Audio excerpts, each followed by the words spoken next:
few seconds. You, in Sure. fact, you might have a message on your screen. Yes, got it.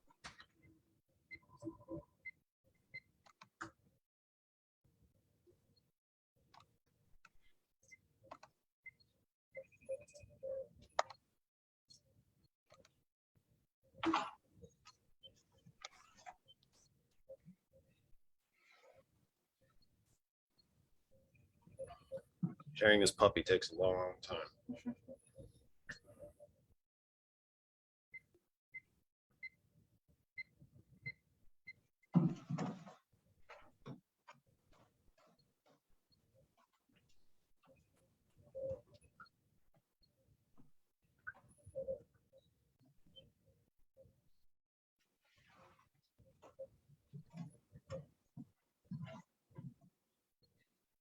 I try to lighten up with throwing some lights on me.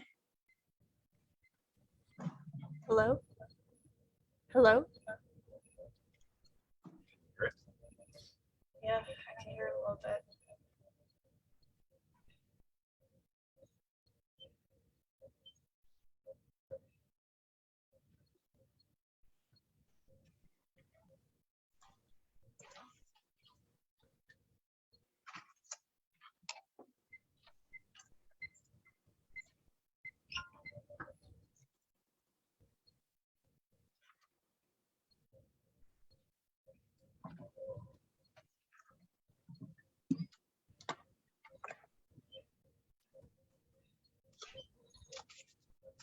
Testing. Testing. It's so slight. I'm not sure anybody's gonna hear it, but it wasn't there before. We probably should not have shut everything down, but we had to change to it. That's what it was.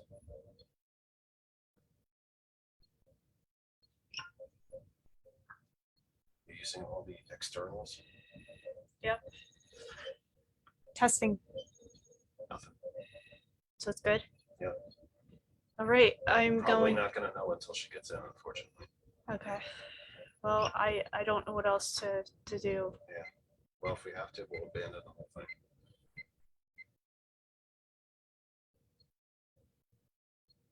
Really, it's not. Oh, wait a minute. Testing. See? Testing.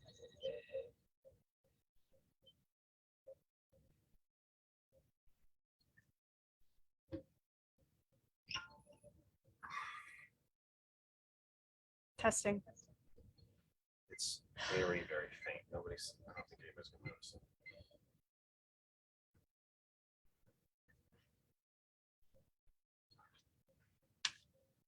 I'm gonna let you do your thing. I'm gonna go get ready.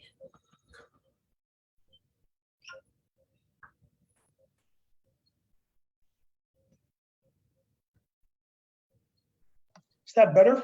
I put a ring light. Oh yeah, there you go. Like a TV Pro. Look at that. That's the advantage of having teenagers who are all into this social media videos and TikToks.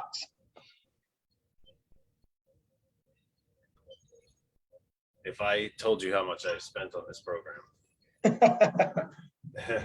for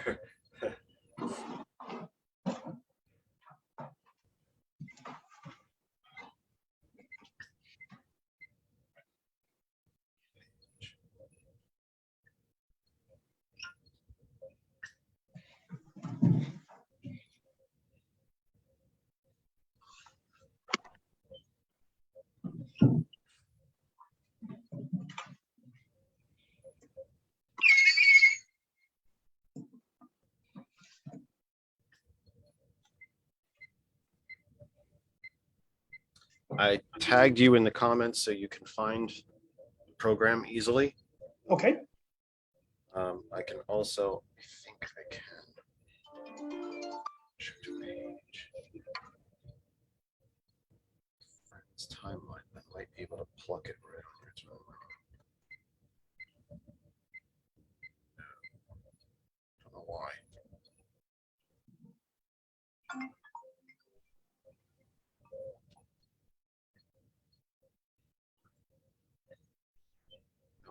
I don't know why I can't put it on your timeline, but I can't put it directly on your timeline. But I tagged you in the comments. You should be able to find it and share it Okay. pretty quickly to wherever you want to send it.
Dear Lord, I have a long list.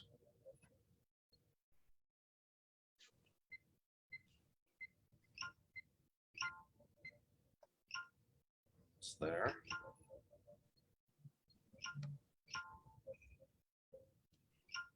Okay.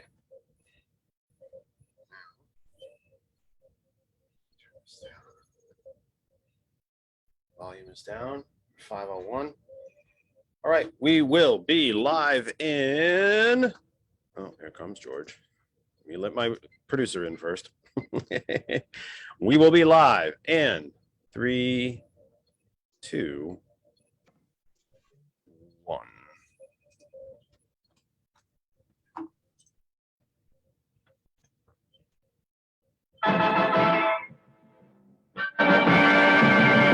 Kennedy, Kennedy, Kennedy, Kennedy, Kennedy, Kennedy, Kennedy, Kennedy, Kennedy. Do you want a man for president who's seasoned through and through, but not so doggone seasoned that he won't try something new? A man who's old enough to know and young enough to do. Well, it's up to you, it's up to you. It's strictly up to you. But it's Kennedy, Kennedy, Kennedy, Kennedy, Kennedy, Kennedy, Kennedy, Kennedy, Kennedy, Kennedy, Kennedy. Do you want a man with spirit who is not afraid to fight? A man whose record shows that he will fight for what is right. A loyal man who'll bring the job a fresh new point of view. Well, it's up to you, it's up to you. It's strictly up to you. Cause it's Kennedy, Kennedy, Kennedy, Kennedy, Kennedy, Kennedy, Kennedy, Kennedy, Kennedy, Kennedy, Kennedy. And do you deny to any man the right he's guaranteed to be elected president, no matter what his creed? It's promised in the Bill of Rights to which we must be true. So it's up to you, it's up to you. It's strictly up to you. And it's Kennedy, Kennedy, Kennedy, Kennedy, Kennedy, Kennedy, Kennedy, for me. Kennedy, Kennedy, Kennedy, Kennedy. Do you like a man who answers straight, a man who's always fair? We'll measure him against the others, and when you compare, you cast your vote for Kennedy and a change that's overdue. So it's up to you, it's up to you, it's strictly up to you. Yes, it's Kennedy, Kennedy, Kennedy, Kennedy, Kennedy, Kennedy, Kennedy, for me. Kennedy, Kennedy, Kennedy, Kennedy, Kennedy, Kennedy.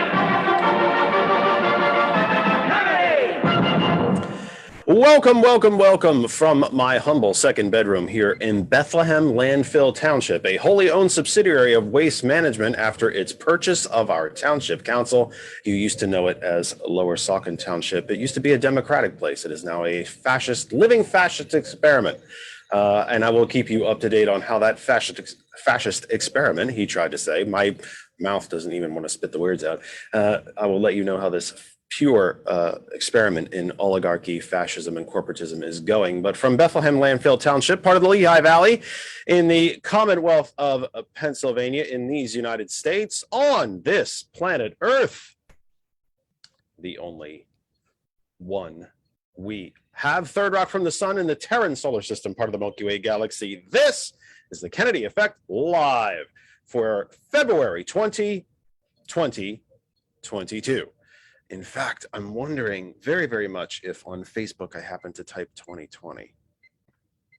I don't think any of us want to relive that, but I fear I may have done it. Somebody will tell me if I'm in the wrong era or time zone or whatever it might be. Apologies, folks, for being with you a bit choppy the last several weeks. We did a program. I was off for 2 weeks sick. We did a program, and then it was Super Bowl, and here we are. So it's been a little choppy the past 2 months-ish or so. But we are thrilled that you are here. We are thrilled to be here. We are happy to be here back with you. I'm feeling, I'm feeling, let's put it that way. These 70-hour work weeks are starting to wear on an old guy, I can tell you that. And but living the American dream, in debt, can't leave my job or else I won't have health insurance, do what the boss man tells you, or become destitute. It's the American dream, isn't it? Just the way it was planned about 50 years ago when Nixon opened China, isn't it? But enough about me. You all have your own issues, but we're here to talk some serious stuff and escape a little bit. It's going to be a very interesting program. Not only do we have an honored guest with us, whom I will get to very shortly, at 7 p.m. Our guest, of course, is welcome to stay with us and might not, depending on how the rest of his evening shakes out. Sunday evenings are not always easy, but we're glad that he's here. But at 7 o'clock, we're going to do something we've never done before. And that is, I am going to attempt to appear in 2 different Zoom rooms at the same time and have the audio from both come to you both live across the Facebook universe and on hot101.net and WTCP also all at the same time. Now, we worked on this a little bit earlier this afternoon for probably 2+ hours, maybe 2.5 hours, and we had everything nailed down. It was spot on. And then we turned some things off to go be selfish and actually put food in our faces and drink something. And then we came back, and now we've got, and now we're scrambling a bit again. So there might be some technical bits that are going on that you hear in the background. If you can hear Kristen feverishly typing, this is exactly what she's doing to try to get some stuff straightened out. But oh, don't worry about it. It's not baggy, is it? You're just typing. People know you're typing. People know, they've seen you in this thing. They've seen you in this studio, and they've seen you in the show. You're sitting not 3 feet from me. Of course they can hear you. You can hear me breathing too deep. I mean, what the hell? The thing's right in front of me, isn't it?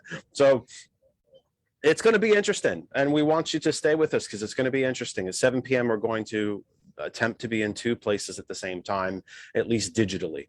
I will be speaking to a group of friends and some folks I don't know that are part of a group called the Hub for Progress, and we will be talking about the importance of you. Yes, you. I mean you, and I mean all of you, becoming involved in your local Democratic Party, your local municipal party, your county party, your state party, and the national party. If you're not happy with the way the Democratic Party operates, quit, whating about it, get inside and do something about it. The solutions to the problems that this country faces from a policy point of view, from a justice point of view, are not always running for office.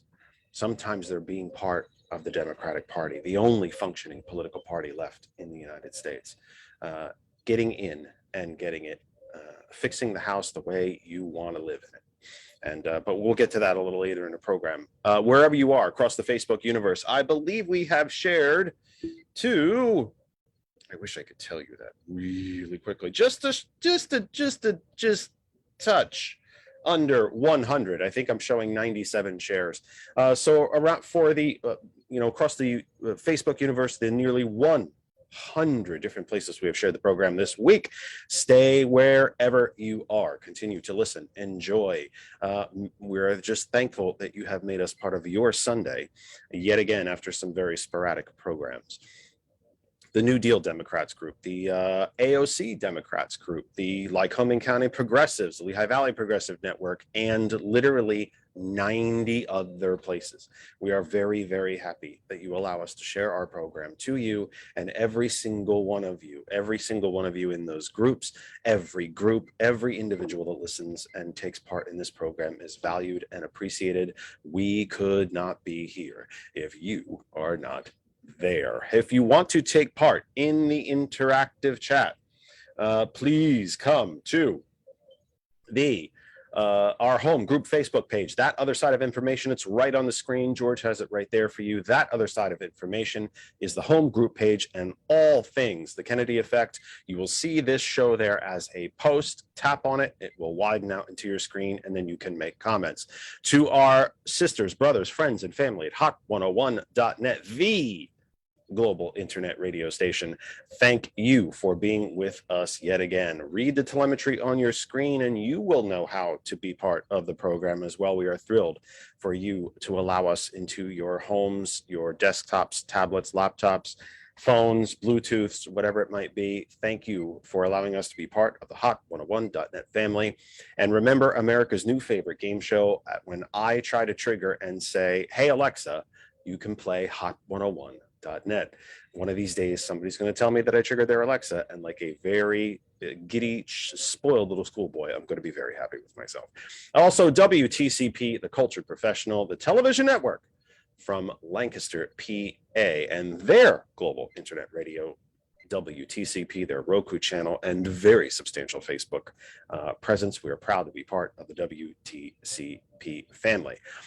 We will open up the phone lines later in the program. I hope you will stay with us, especially into the 7 o'clock hour, to see if this technical miracle of duct tape, spit, gum, old UHF aerials on the roof, my cat with a big piece of aluminum foil around it. If all of these things can come together for what we are going to attempt to do at 7 p.m. But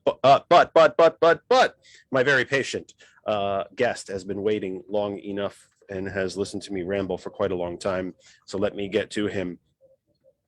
Andre Reames is a Democratic candidate for the Pennsylvania State House of Representatives from what is still currently the 189th district. Goodness knows what that could look like in another couple weeks. Currently, and we'll get to why I'm saying currently and not so currently, the 189th encompasses Monroe County. If you are familiar with Pennsylvania at all, for those of you around the country and around the globe, that is along the Delaware River on Interstate 80 and parts of Pike County, if I am remembering correctly. And he is running for the state house from that district. So we thank you for being so patient, sir. Thank you for being willing to come and visit us. And Andre Reames, welcome to the program. Thank you for having me. I really appreciate the opportunity to share, and thank you so much for inviting me. Your reputation precedes you, and for those my friends who know you and some have been on your show, speaks very highly of you. And so again, thank you for inviting me, sir. Well, I guess I fooled them then. When we had a chance to talk on the phone earlier this week, I let you cheat a little bit, sir, and gave you what the first question would be. And as I am a man of my word, or at a very minimum, certainly try to be, let me ask you the first and opening question of the program.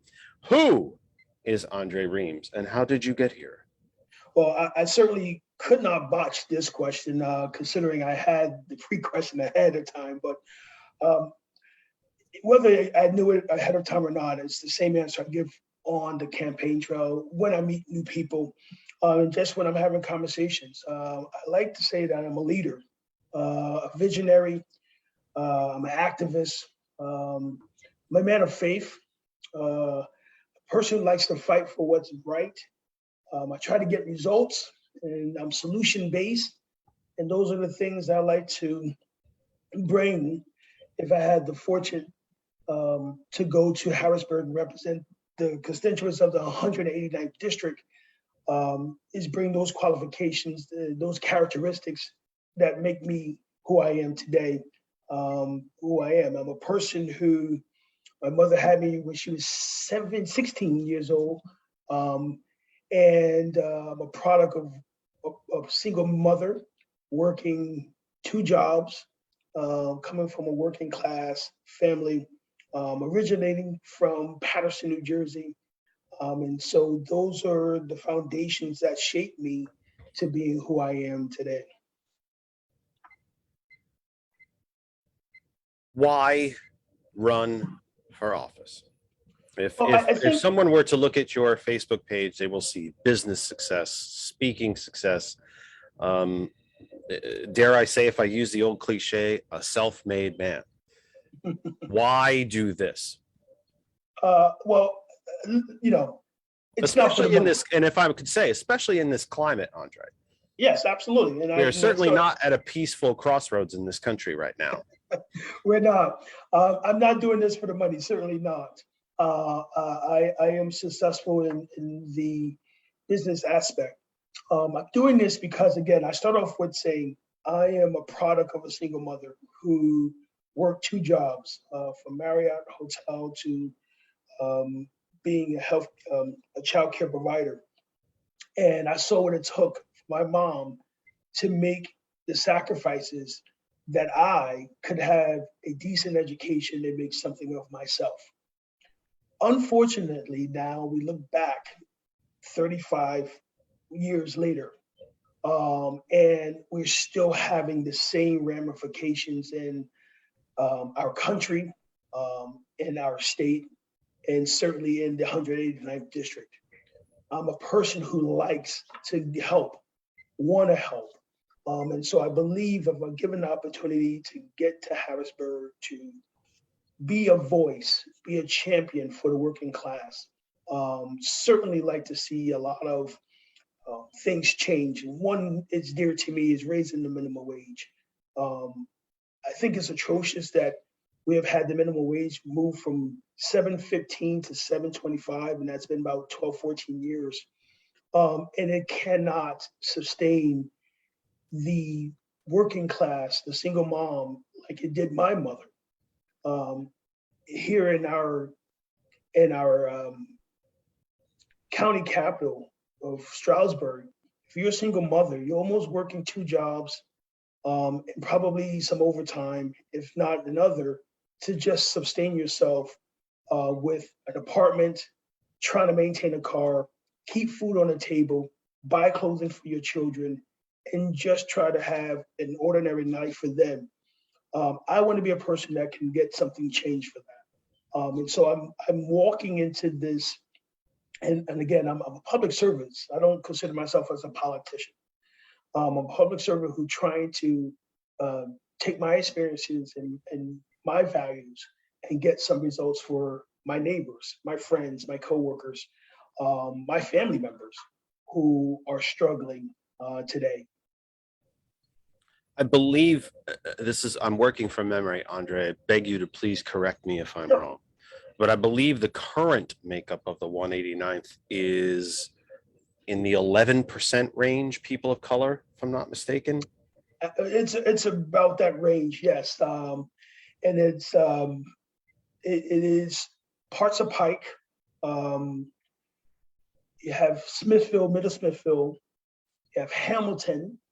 A lot of the West End, as they would call it, in the Poconos, and that has drastically changed.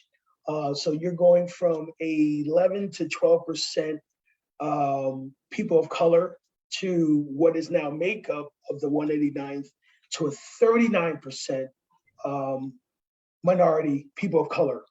So this district has drastically changed. You're looking at a 56% Democrat to a 43 Republican district.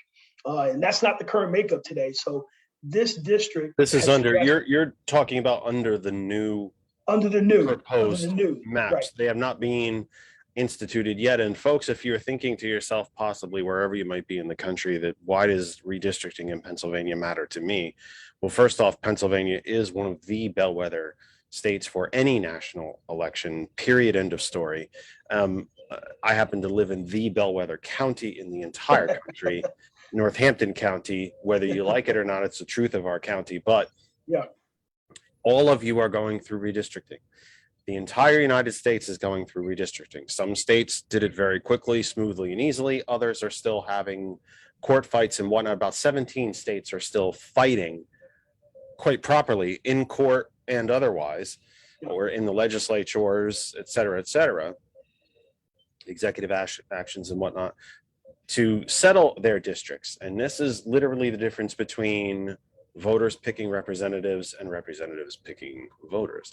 So Andre's district has changed quite a bit. But to say that though, Andre, it was a majority Democratic district to start with, even though it didn't vote that way. But you're telling us now that it has changed even further. It's changed.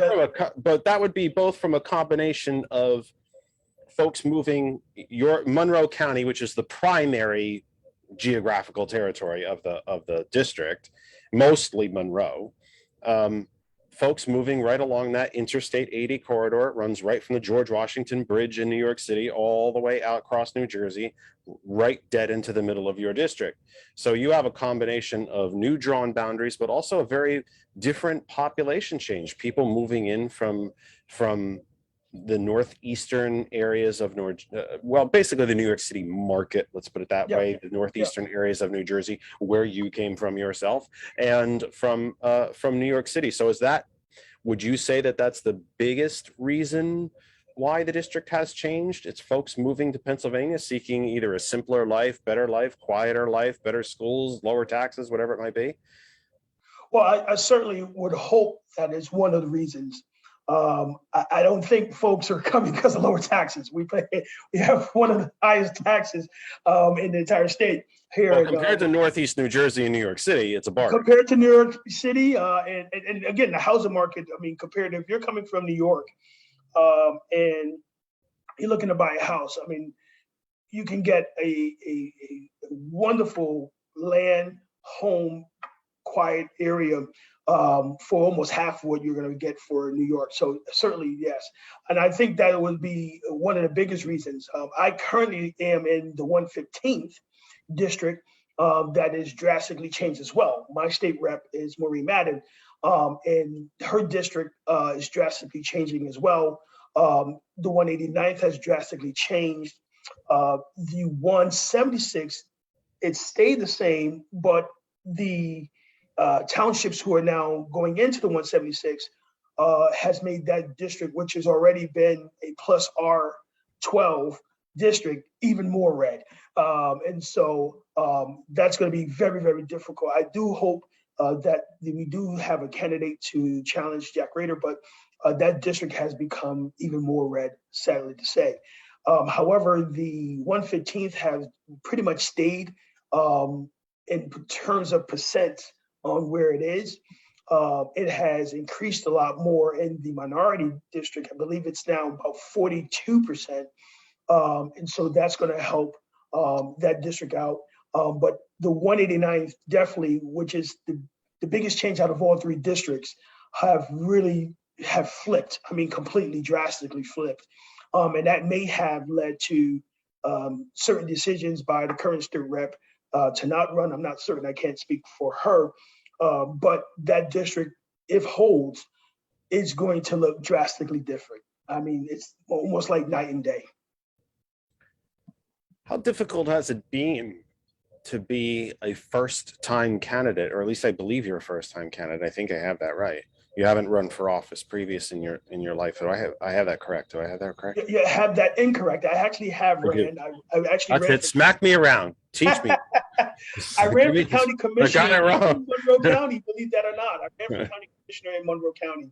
And so let me hear your question in this. Well, just how difficult is it to be a candidate, albeit, okay, not first time, but one race under your belt, which is certainly much more experience than none.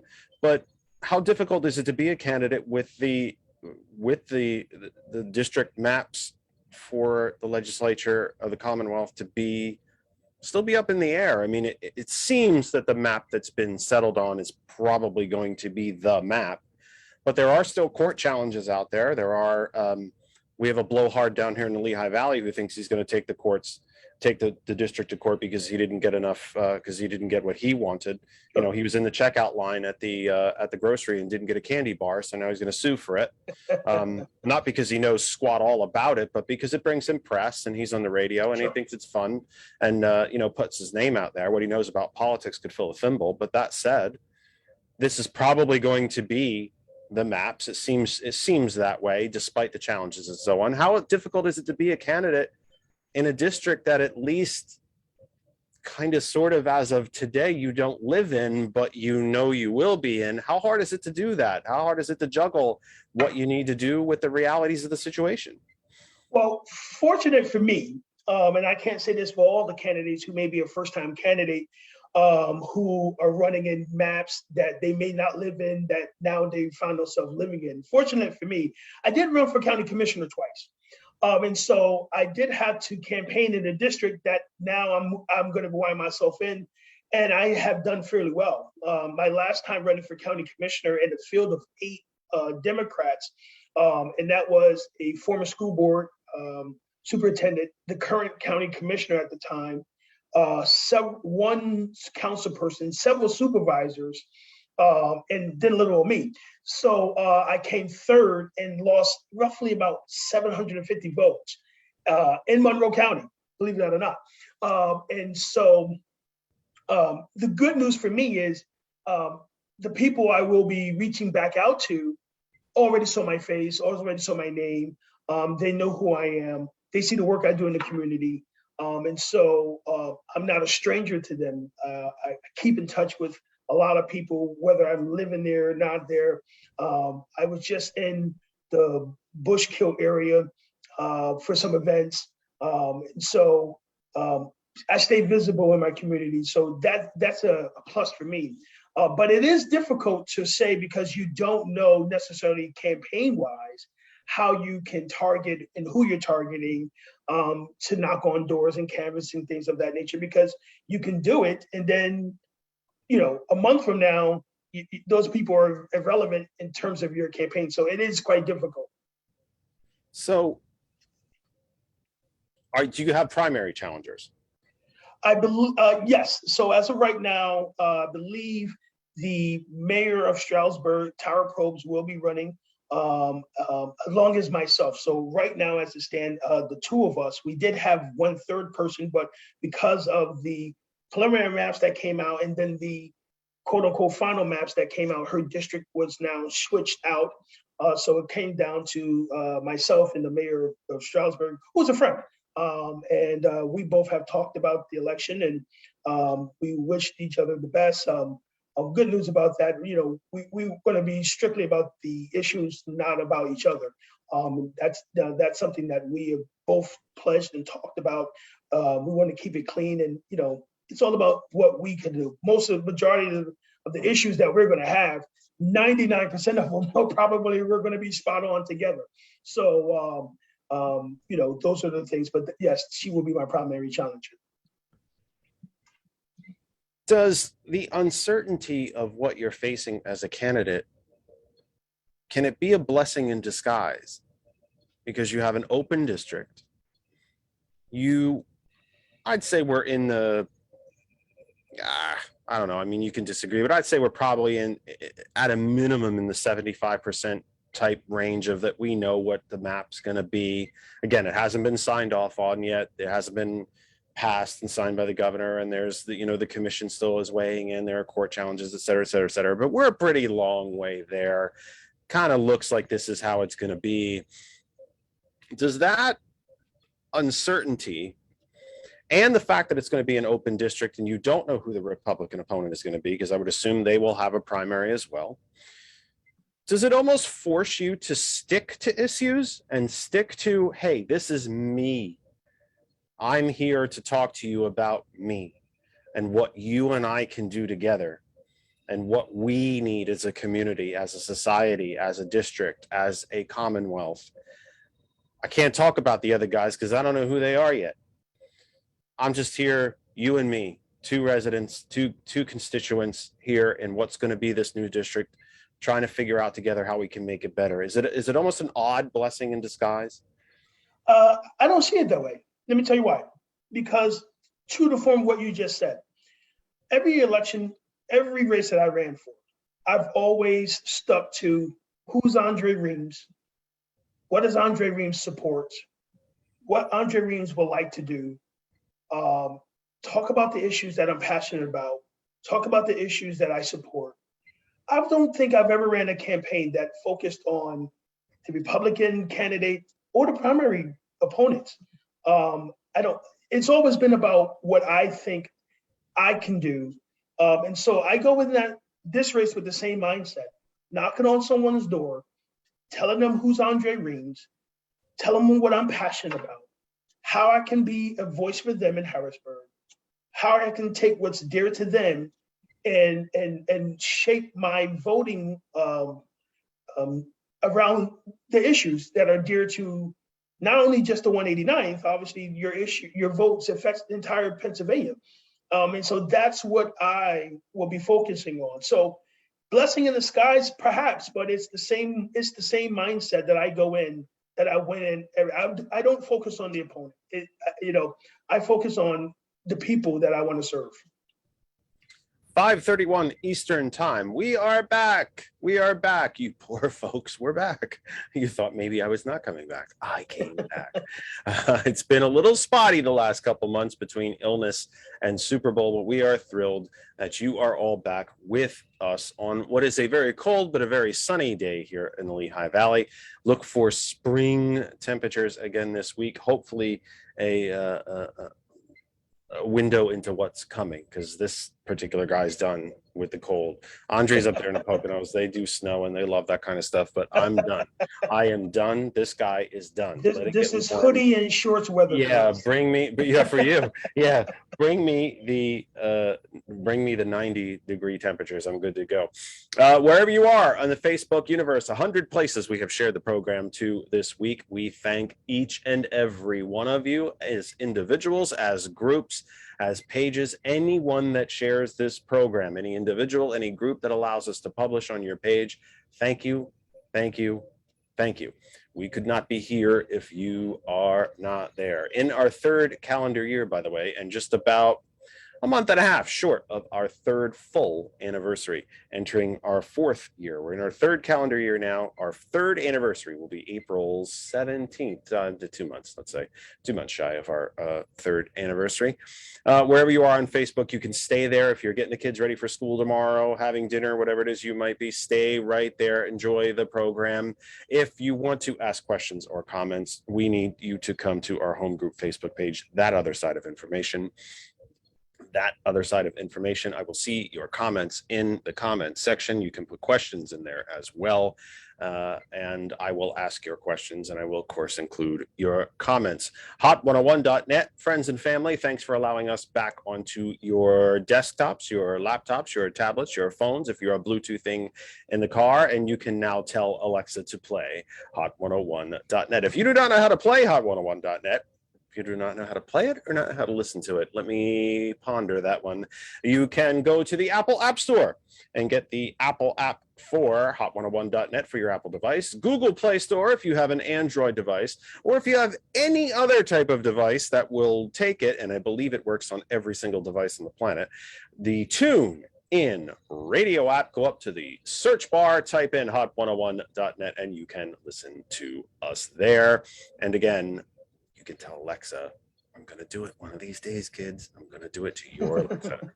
Play hot101.net. And of course, TCP from Lancaster, Roku, radio, and Facebook. Be a part of them. They will I think they're back with you tomorrow morning, or they might be on vacation. I'm not 100% sure. I thought I saw something about vacation last week. I have been working so many hours at my job. I don't know head from tails. And I don't even know. I worked all day Tuesday thinking it was Wednesday. I have worked 5 straight Fridays. More than 12, well, about 16 hours. And the one day, 20 hours. And that was the day we went to the hospital. And that's why we didn't come to you for 2 weeks. But that said, let me get back to it. Andre, you mentioned the issues that are important to you. You touched on minimum wage. Tell me what other issues, maybe 3, 5, whatever it is. What are the big issues that are important to you? Well, obviously, again, being a champion and an advocate for the working class, as you said, I think we need to definitely raise the minimum wage. Like you said, that's a passion for mine and one of the key issues for us. But the other issues, we definitely are big on the environment. We certainly want to make sure that we support, strengthen women's health.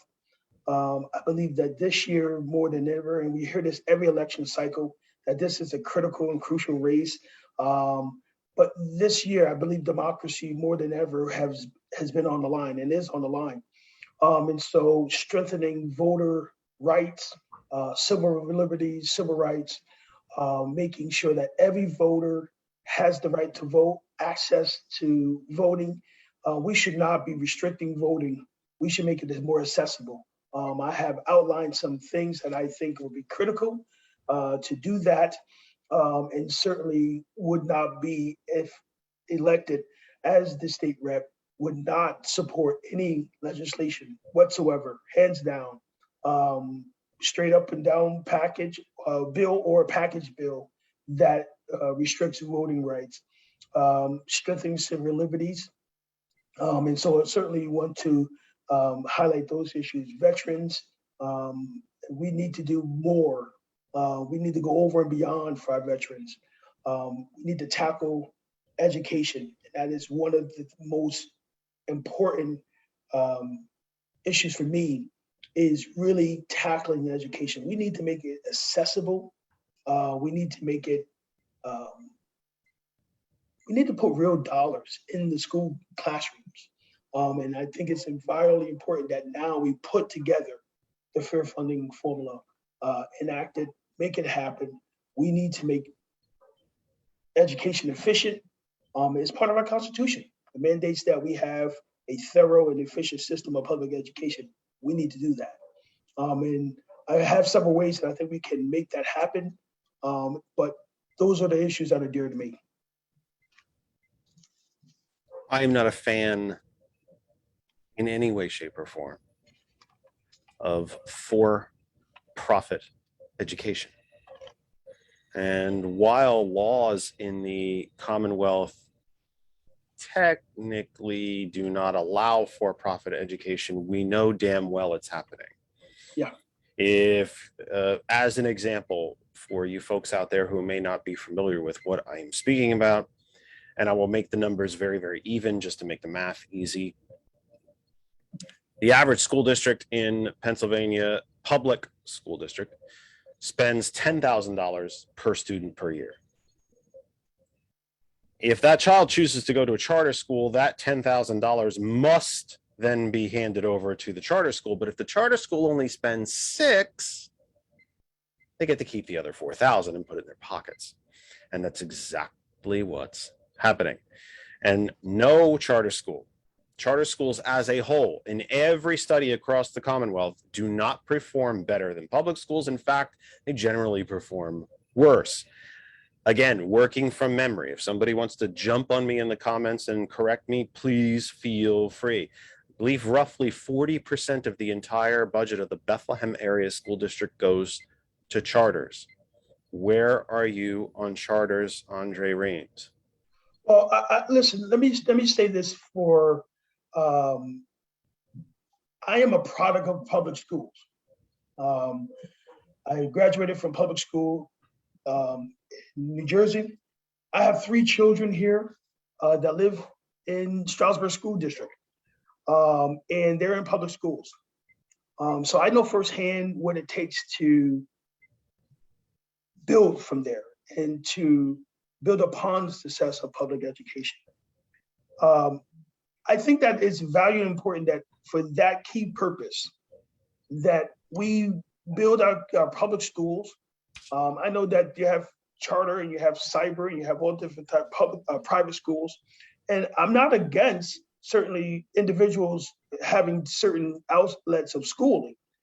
What I am advocating for is that we keep building on public education. Okay, so I'm not against private schools. I went to private school several years while I was in New Jersey. I'm not against it. I'm not against the charter school. What I'm saying is we shouldn't take away from the public schools. We should advocate to strengthen our education in our public schools. I think that if you want to have a charter school, that just like a private school, you need to get the funding to make that happen. But we shouldn't take away from our public schools. I'm not a fan of It that. really is a diversion of dollars. It's an intention. It's a very intentional, slow death by 1,000 paper cuts to our public education system by making sure that these for-profit entities, and nobody can tell me different. Again, I know that the law in the Commonwealth technically says you can't have a for-profit education, but again, if you just happen to not spend all the dollars that are given to you, then it usually goes right in your pocket, and that's called profit. It's called profit, kids. That's what it's called. It's called profit. If the Bethlehem Area School District, the Saucon Valley School District that I'm in right now, the Stroudsburg Area School District that Andre is in, has to spend $10,000 per student, but the charter school only spends $6,000, they put the other $4,000 in their pockets, and that's exactly what is happening across the Commonwealth. And this has been a long-term plan by the right wing to destroy public education in this Commonwealth and across the country because teachers happen to be unionized. And we just hate unions. These charters aren't unionized. In fact, the teachers don't have to, in many occasions, reach the same qualification as teachers in public schools. Right. All right. And one of the things I'd like to say about to that is, again, and that's why I feel like as a champion for education, you know, I want to make sure that we're putting the dollars into the classrooms. Make sure that we're putting the dollars into investing into kids getting quality. But we also have to incentivize world-class teachers to want to come to our school districts. And so that we need to put programs and things in place that we can attract qualified teachers on a world-class level to want to come, not just to Pennsylvania, but to want to come to our school districts. We got to make it attractive for them. And that's in a public level. So I think it's a dual fold. We need to make sure that, A, we're investing into every child's education. I think, quite frankly, and again, I'm a little broad on this, I think that we need to expand into pre-K. You know, we have children who are 4 years old. We can start there. And I think that we need to invest real dollars into the schools and in higher education. We're still suffering from the Governor Corbett's cuts. And so we still need to, you know, continue to reinvest. Anything that is taking away from those dollars being into public schools, howbeit whatever the apparatus is, I'm not a fan of. And I think that we need to make sure that we keep the dollars into the classrooms, invest in our public schools, build on those, invest in our teachers. Being a teacher is not easy. And we have to strengthen our workforce to attract better qualified teachers to want to come to Pennsylvania in our school districts, all 501 of them. A question that came in through the chat, I promised you I would give questions to you folks and pass them on. Half question, half comment, but I'll read it. And of course, Andre, why can't the charters be vetted? We attend Leadership Charter, which is virtual, and they've been amazing and send us a laptop, printer, books, art supplies, etc. I don't think all charters are bad. I don't think anybody here is saying that either. And I think the choice is actually quite good.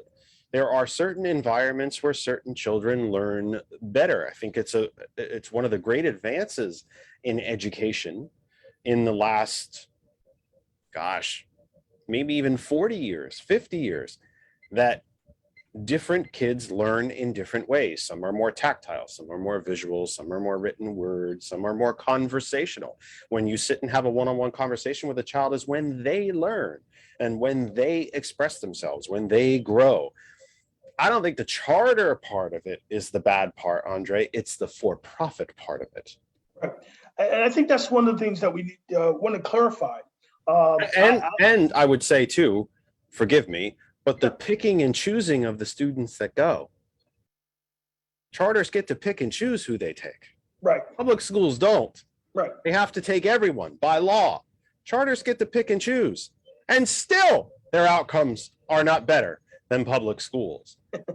The differences in charters, the different ways of learning, the different approaches to learning, the different concentrations. I don't think anyone on either side of the aisle, and no matter how extreme, is against those. It's the for-profit part of it. And again, let me highlight, like I said earlier, I'm certainly not against charter schools.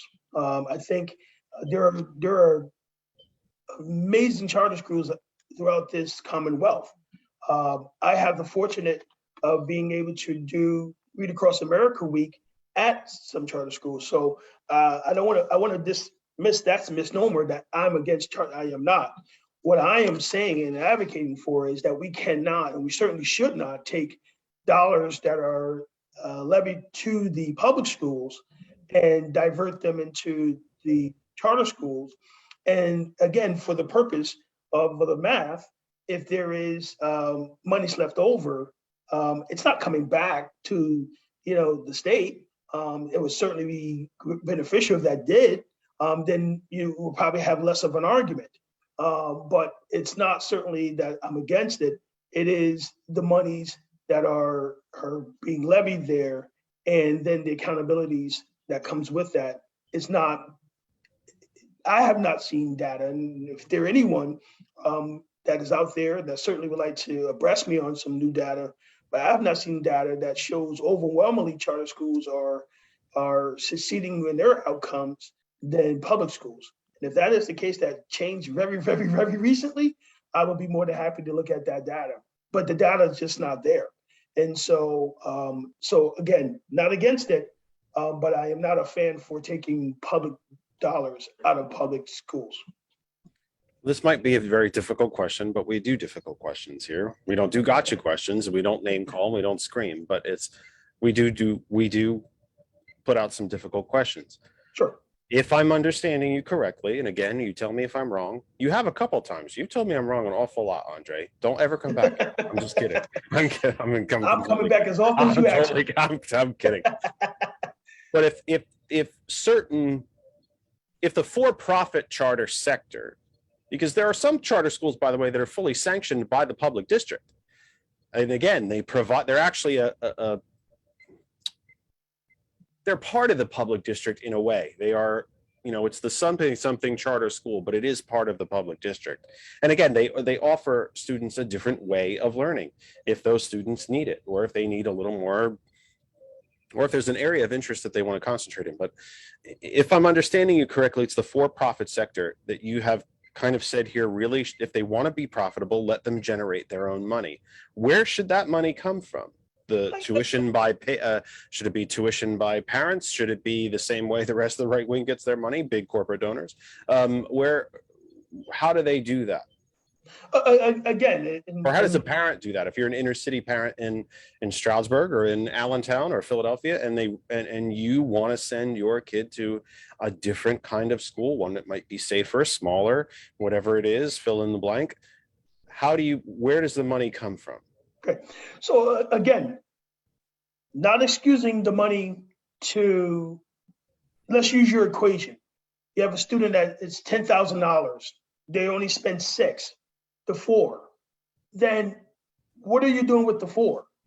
Right now, And- they're putting in their pockets. Right. Well, that's my argument. It's not benefiting the students. It's not Right. benefiting the youth.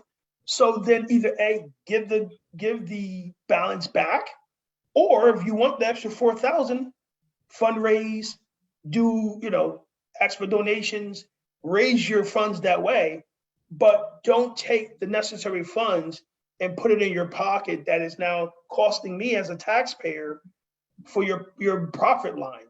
And that's what it is. I mean, as a taxpayer, we're paying.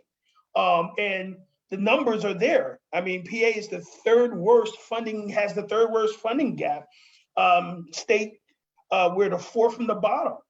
What about the advertising aspect of it? Yeah. The Bethlehem Area School District doesn't advertise. Mhm. The Stroudsburg Area School District does not advertise. Sure. Saucon Valley School District, Philadelphia, Pittsburgh, fill in your public area district here. Right. Does not advertise.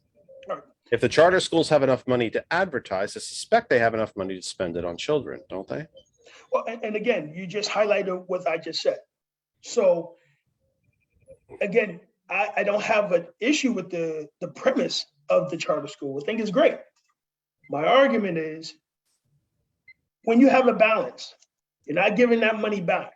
As a taxpayer, I'm paying for that. And so therefore, it's now going to your discretion on how you want to use your profit. I don't have that luxury unless, well, in a sense, we do. We elect our school board, but that's my only argument there. That's my premise. Now, again, people may say, well, it's a better school overall. Look at the bigger picture overall. They're not outperforming public schools. So overall, it's not. The data is just not there to say that. My issue is it's the profits. When you have the money there, what are you doing with it? That's taxpayers' money that you're now using. It's no different than any other business. And I come from a business background, business guy. This is what I do. We have business that rescue business. I'm about the bottom $9. So I want to get the max that I can get and keep as much profit as I can. That's what they're doing with the dollar. And then whatever they feel they need to use the dollar for, small portion of it, they're going to do it. Advertisement, programs, or whatever the case may be. Pay But, administrators. Yeah, Stockholders. I can talk about, some of those things there. You can have people who are, grossly getting overpaid for their positions. That's taxpayer dollars. It's not in line with what the average person is getting paid, certainly in a public school or in that position in that particular field. So you're getting higher rate, and that can get a little sketchy with terms of who's being hired, who's doing the hiring, members and family and friends. So, all the things about that. We had a charter school here in Monroe County that was a part of all of that. And so again, it's really just that line that I have the issue with. I'm certainly not against it. It's just give the money back if you're not using it. A report from Education Voters PA from January 25 of 2022, so just a few weeks ago, just under a month ago. In the 2020-21 school year, school districts paid more than $1 billion in student tuition payments to cyber charter schools. Now, this is just the online ones, not even the physical go in person. More than $1 billion. The state no longer provides funding to help districts pay for charter school tuition, so charter tuition bills are paid primarily through property taxes. And a right to know request filed by Education Voters shows that these schools spent $35 million of those dollars on advertising. Folks, when is the last time you saw your public school district? And if I can, Jeff, actually, can you repeat that last part? Is paid primarily by property taxes. which is something that we can get into because there are folks in your As a district pay them taxpayer- just like I do. As a taxpayer, that was what I said earlier. I'm a taxpayer.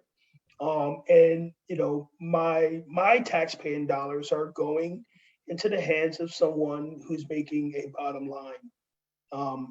Not against the premise of the charter school.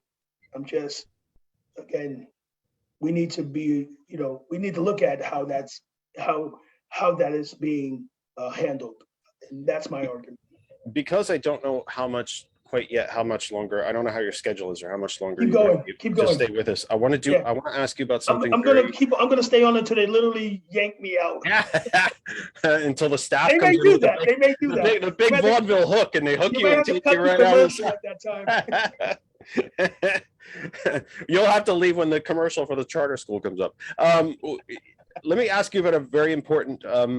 Normally, I would try to wait till the top of the half hour to start a new topic, but let me get into this before I forget. Again, you're in the Poconos, Yes. Monroe County, Pike County. Yes. Tourism is a very, very, very big slice of life up there. It is a revenue source. It is what a large amount of the Poconos is built on, is tourism. And now increasingly from the time when I was a child, year-round tourism. Yes. We used to think of the Poconos, when I was a kid, that we thought of the Poconos as a winter. Everybody went skiing. Ski club was like the biggest thing to be in high school. I never was. That's why I never broke a leg. Ski club was a big deal, and the Poconos was someplace you went in the winter to go skiing and tubing and whatnot. And if you had a family member who might have a cabin on the lake somewhere up there, you went up there you go up there in the summer and maybe swim in a lake or something like that, or hike or whatever else. Hunters, of course, are prolific throughout the Poconos. The environmental movement, the green movement, I would assume, you tell me if I'm wrong, must be extremely important to you, Yes. but also extremely important to your district. Yes. Tell me what your general views are on environmental policy in the Commonwealth, how environmental policy is so desperately important to your district, and really every district, but especially one based on ecotourism, like the Poconos, skiing, hiking, Sure. et cetera. Talk to me about the environment. Well, as you heard earlier when I mentioned one of the key issues to our campaign is the environment. I promote green building standards. We need to keep toxic sewer sludge off our farmlands, and we need to keep our drinking waters pristine, and we need to keep the air that we breathe clean. And we need to preserve our open space and conservation lands. I am all for that. I will not support anything that goes against those things, because I believe we are a premier tourism area. It is huge for us. And I will say this, that you said earlier, most people thought that was just a winter thing. Kalahari is here. It is the largest indoor water park in the entire United States. So if you want to bring your family, please come on up. Check me out. I'll come hang out with you at Kalahari. I go often. But certainly, we want to increase energy and land conservations, and we need to incentivize. I love this word, but we need to incentivize smart and green growth here in Monroe County, and continue to invest in clean and renewable energy sources.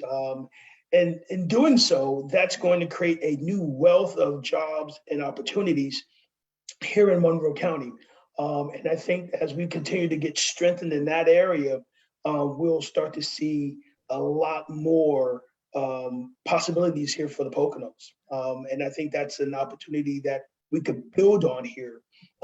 We're not affected by the fracking as other areas are, but as anyone knows me, I am, definitely not for fracking.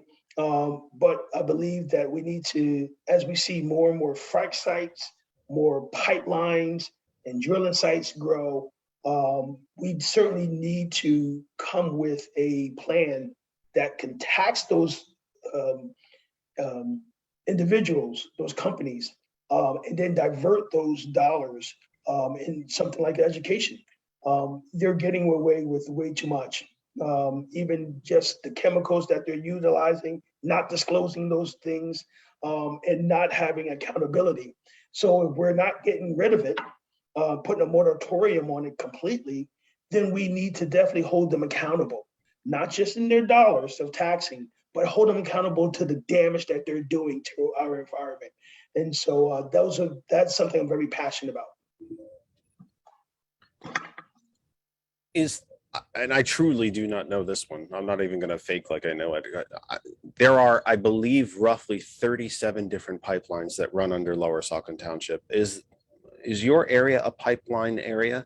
We do have some pipelines. I know that a couple of years ago they built one from the big pharmaceutical down. So I'm not going to pretend that I know how many, but I do know that we have some pipelines, and that's very dangerous, especially for the individuals who live in that immediate area. The damage that is doing the immediate area, also known as the blast zone. Exactly. And so, just the dangers there. What happens if there is, a break, a leak? It is something that we really, really have to do more to control, hold accountable. It's kind of almost like the Wild Wild West. It's good until something happens. And then when something happens, then let's shape legislation and policy around it. But long as nothing's happening, we're all good. And I think that's we need to be proactive as opposed to reaction, right? Be reactionary. And so those are things that I think, we need to preserve lands, and we need to really, really stop as many of these sites and pipelines and drilling sites from popping up across our Commonwealth. It might be an oversimplified allegory, folks, but it is kind of like that one intersection in your community where you really need a stoplight, but we never tried. But stoplights are expensive. Sometimes we fight about who's going to pay for them between the municipality or the county or PennDOT until somebody gets killed. Then one's up in a few hours, but that person's already dead. Right. That's what these environmental issues are. You don't get to frack, destroy all the groundwater, leave all the poisons in the ground, and then declare bankruptcy and walk away when we know you're not bankrupt. And by the way, I believe it's only about 4%. I think it's 4% of all of the fossil fuels that are extracted right from under your feet in the Commonwealth of Pennsylvania stay in Pennsylvania. Most of it goes into those pipelines, goes down to Philadelphia or Wilmington or wherever else, and shipped overseas for profit, for pure profit. Imagine you had a back garden where you grew tomatoes and peppers and carrots and maybe whatever else, you're fancy. But the neighbor came over and took everything from you. And they didn't even need it. They didn't need it. They didn't eat it. They just sold it for profit. And you got none of that, but you were left with the dead plants. Yeah. That's basically what we're talking about. 6:02 Eastern Time. The Kennedy Effect is back and alive with you for February 20. I'm battling my throat again, kids. For February 20, 2022, our guest is Andre Reames. He is a Democratic candidate for the 189th district. It might have a new. Is it going to stay 189?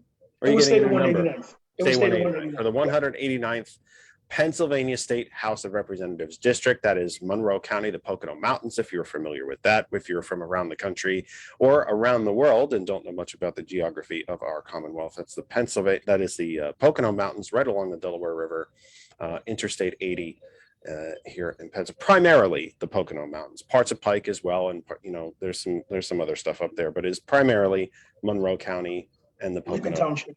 And the Pocono Mountains.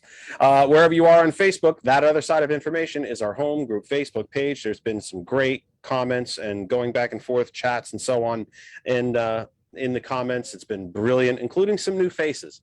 And we are very, very, very happy and grateful that you are here. To all of the new faces that I have seen in the chat, the new names that I don't recognize. I tend to recognize the names after a few weeks of, oh, that person was here a week ago, and then last week, and so on and so on and so on. I see some new names in here, and it's brilliant, and we really, really, really appreciate it. We could not be here if you are not there. This show would not be in our third year.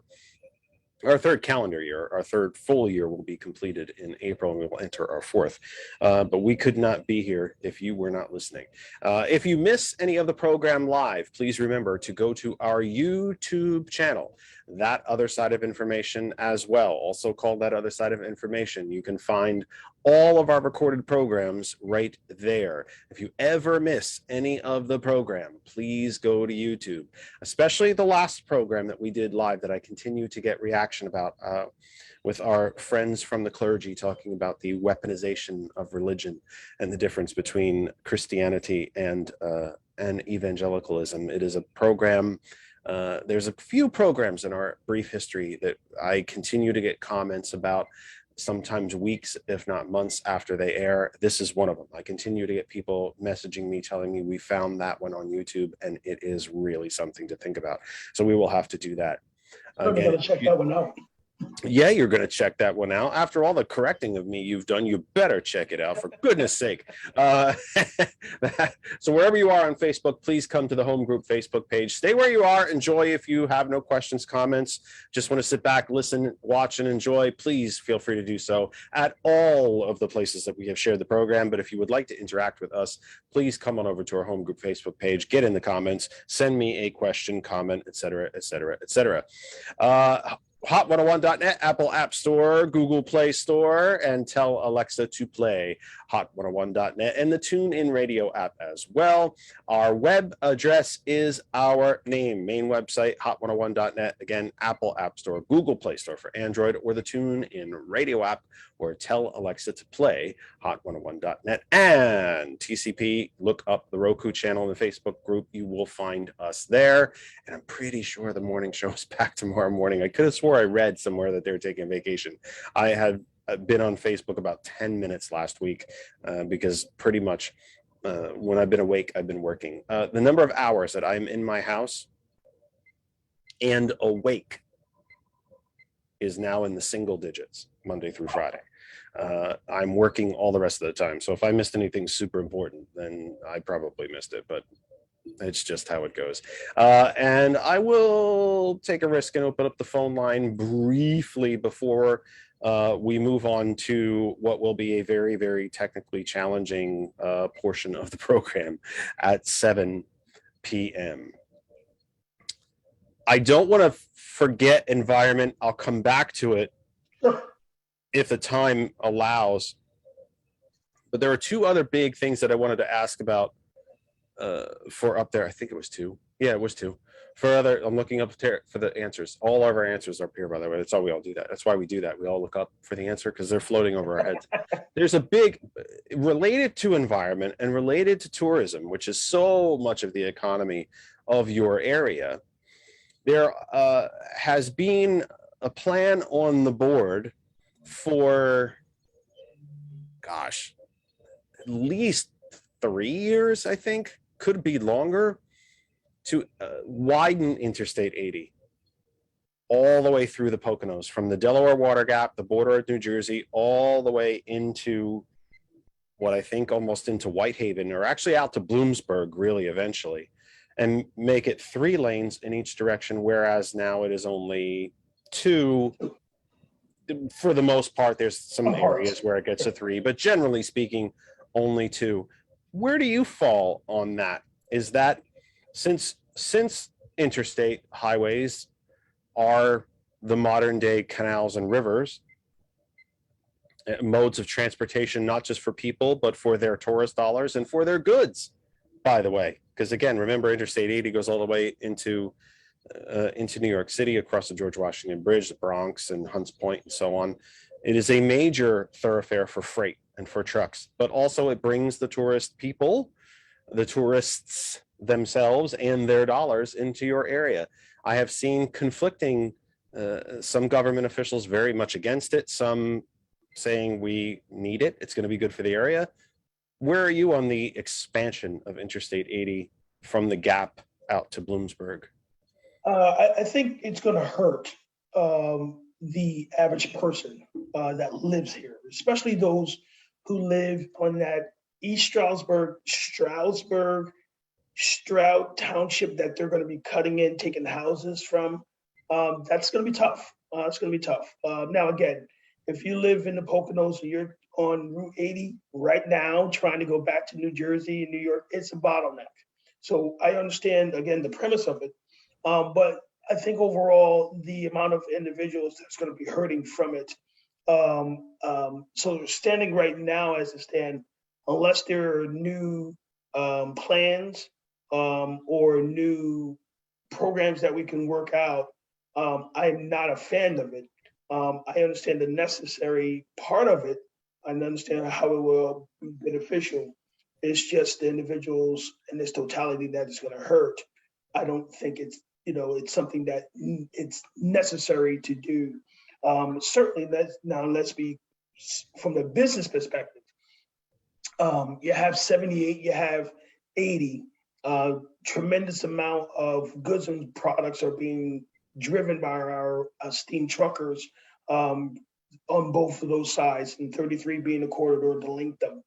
And so I certainly understand, building and why we want to do it.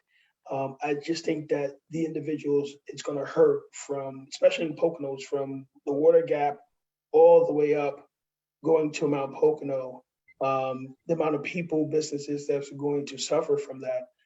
I think we need to come up with a different way or plan. If we can come up with a different way or plan that's going to benefit majority of everyone involved, I would certainly be able to give a good look. With that being said, that's kind of how I would legislate, because no bill is going to be perfect for anyone, but you have to look at the bill in its totality and see how it's going to benefit. If someone asks me a question I don't know the answer, I'm not going to try to make up one. I'm certainly going to get my research and do my best. Let me put you on the spot then, just a little bit. Sure. If you are not just the big businesses up there, like Camelback, Great Wolf, you mentioned Kalahari, but if you're Marshall's Creek Flea Market, or if you're oh gosh, the camp, I can't remember the name of the camp on the one top of the mountain, Rainbow something. Oh gosh, it's gonna bother me now. I'm gonna have to Google it, for goodness sake. Or even if you're just a family pizza joint that's maybe at the base of Camelback, where a lot of people seem to come in and out when they ski. If expanding the motorway is not the right way to go,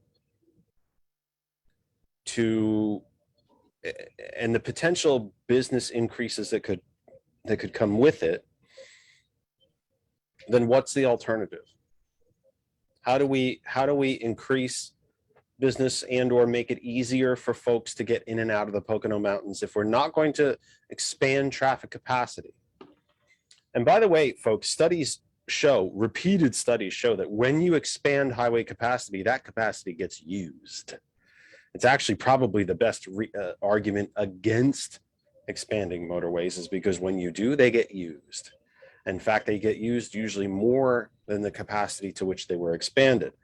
That said, it will bring more people to the area. And with all of the environmental issues that come with more people to the area, again, based largely on ecotourism, how do you talk to business owners who might say, we want that business, we want those new additional folks coming to visit us? What do you say to them? What is the alternative? And again, it goes back to my first point is, overall, how is it affecting? We got to deal with the persons who are going to be affected by it first, versus the individuals who are going to be benefiting by it. And so if we're looking at the individuals who are going to be affected by it, and that total number, it's not going to be disastrous. Nothing that you're going to do is going to be 100% liked by everybody. I get that. But how is that how do we deal with the individuals who are going to be affected by it? what is the compensation? What is the programs? Is it going to be beneficial for them in the long run? Then that's something that if we're checking the boxes saying yes, then sure, because the benefits for the businesses are going to be beneficial. We know that. It's the individuals who are going to hurt. That's what, when we had the big meetings about it and township meetings and, those are the things. And I hear all the time, I mean, we got money now funding for the train and those are the other aspects of, to bring individuals here when that finally gets into place. And so those are things that we could look at now that we really couldn't look at last time because, again, we could always say we want a train to come. We didn't have the dollars to make that happen. So now we're making the steps to doing that. So that's something that may be something we can look at as an alternative and see, after we do the studies and things, how is that going to be more beneficial to use other alternative means before widening? What do you think? There is money in the infrastructure bill, the Biden infrastructure bill, the Biden and Democratic infrastructure bill, by the way, a bill that not a single Republican voted for that I'm aware of, certainly not in this area. I take that back. I think in the House, I think there was maybe 12 or 14 Republicans that voted for it, none in the Senate. Well, let me say this before. We have seen time and time that on the federal level where plans have been coming out of the administration, plans that have been passed in Congress that Republicans do not support. But when it rolls take out credit for and the money is coming, they're taking all the credit. Look what I did for you. Look what I did for you. This is awesome. Look at the money. And so they're good at doing that. They're exceptionally great at saying no on the House floor or the Senate floor. But when they're seeing the benefits in their communities, this is what we did in Congress for you. So, not even just saying no, and not even just taking credit, but stepping forward. I did. Look what I did. Yes. Look what I did for you. Yes. What you did for me is vote no. You voted no. We need to educate voters on those individuals who not only say no with their vote, but then turn around and be hypocrites and saying, well, this is what I did for you. No, this is not what you did. This is what Congress did. This is what Democrats did. We need to say that. So I apologize for interrupting. No, I think I interrupted you. I think it's an important point. Is that we're saying even Mitch McConnell himself ran back to Kentucky and praised the monies that the infrastructure bill was going to bring. Hundreds of millions of dollars to Kentucky. Yeah. Hundreds of millions of dollars after voting no. And not just voting no, but arguing against it and trying to make sure that the bill never even came to the floor. And then ran back to Kentucky and said, look what I did for you. Right. Look what I did. Look what the money's going to do for you. It's going to be great for Kentucky. We need to highlight that. Kentucky has a Senate race coming up. We have a great candidate there. And those are the things, because also Senator Ron Paul, who is up for election, he was one of the people as well. So we need to do that, not just on a federal level, but we need to do that as well as on a state level and certainly on a local level. When things are getting passed and people are saying no with their vote on whether it's the council chamber or it's the House floor or the Senate floor in their state capitals or on the federal floor, we need to hold people accountable. And we do that by highlighting, and we certainly do that by saying, hey, we want you to stay on the job in the voting booth, or we want to fire you from the voting booth. We need to do a better job as Democrats highlighting that. A topic, though, that I think encompasses a few of the topics that we've already talked to: environment, business development, the population shift from Northeast New Jersey, New York, or even western parts of northern New Jersey into the Pocono area, and with money included in the infrastructure bill, is passenger rail. What a novel concept. Moving mass amounts of people who are all going in the same direction and putting them on one type of vehicle and moving everybody at the same time. What an amazing smart concept. Gosh, us Americans, every now and then we're pretty damn smart, aren't we? What is passenger rail? And I should point out the return of passenger rail going to mean for your area? And do you support it?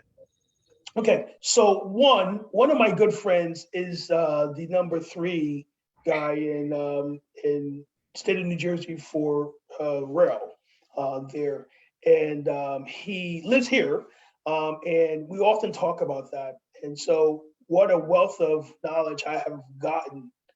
Kind of like, I remember one of our first conversations, I said with him, I said, give me the idiot's guide, the 101 to this whole thing. Break it down to the simplest form and show me the benefit. After that hour and 2 conversation that we had multiple times, I think that, number 1, yes, I support it. Number 2, it would be tremendous benefit to our area. Obviously, we're big on tourism. So to get people to New York here and back to New York, New Jersey here and back to New Jersey, going all the way up beyond the Poconos to the Scranton area thing, it will be tremendous. And from Philadelphia north. And for Philadelphia, I mean, we have a lot. I mean, we have the Bushkill Falls. We have a lot of historical, and we have a lot of natural resources that are here, the attraction sites that are here. People can now jump on who don't want to stay a weekend from Philadelphia and come skiing, can jump up, come up here, hang out at night, go skiing for the day and go back home. People that want to come here to the Poconos but don't have the transportation and want to come for the weekend. This is going to be a game changer in bringing tourism like never before to the Poconos. So I'm excited about that. I know that there are going to be a lot of things I need to finalize from, obviously New Jersey and New York and to making this happen. But I believe when you have all the right key people in the room to make this happen, it is going to be tremendous asset to a place, the Poconos, such as where I live. It's going to be, just tremendous. And I love to be a part of that when it comes into fruition. So I 110% support it. And what do you think that is going to mean for residents, for people who already live there, but potentially go into other areas for work or for their own tourism, to be honest, because, the old saying, the cobbler's children have no shoes. I mean, if you live in the Poconos, you're kind of used to it. Yeah. You're used to the mountains and the trees and the snow and the deer and the whatever. And some, what might be tourism for you when you live in the mountains might be the art museum in Philadelphia, might be tourism for you. So what is it going to mean for folks who live there? And there's a sizable population in your district that travel into New Jersey all the way, all the way to New York every single day to work. I don't know if there's a sizable percentage that goes south into the Philadelphia area, but there certainly is that go east. So what do you think it's going to mean for them? Again, game changer. That is the word when it comes to passenger rail that I like to use, is game changer. Individuals now to be to work at 8 o'clock are literally leaving their homes at 3:30, 4 o'clock. So fast light rail, getting them into New York and not having to use the different apparatus that they're using now or just driving, that takes a toll. Whether you're driving 5 days a week, you got to account for traffic and the sheer distance. You're leaving much earlier. You're getting home much later. You're not having the environmental impacts, the gas. Now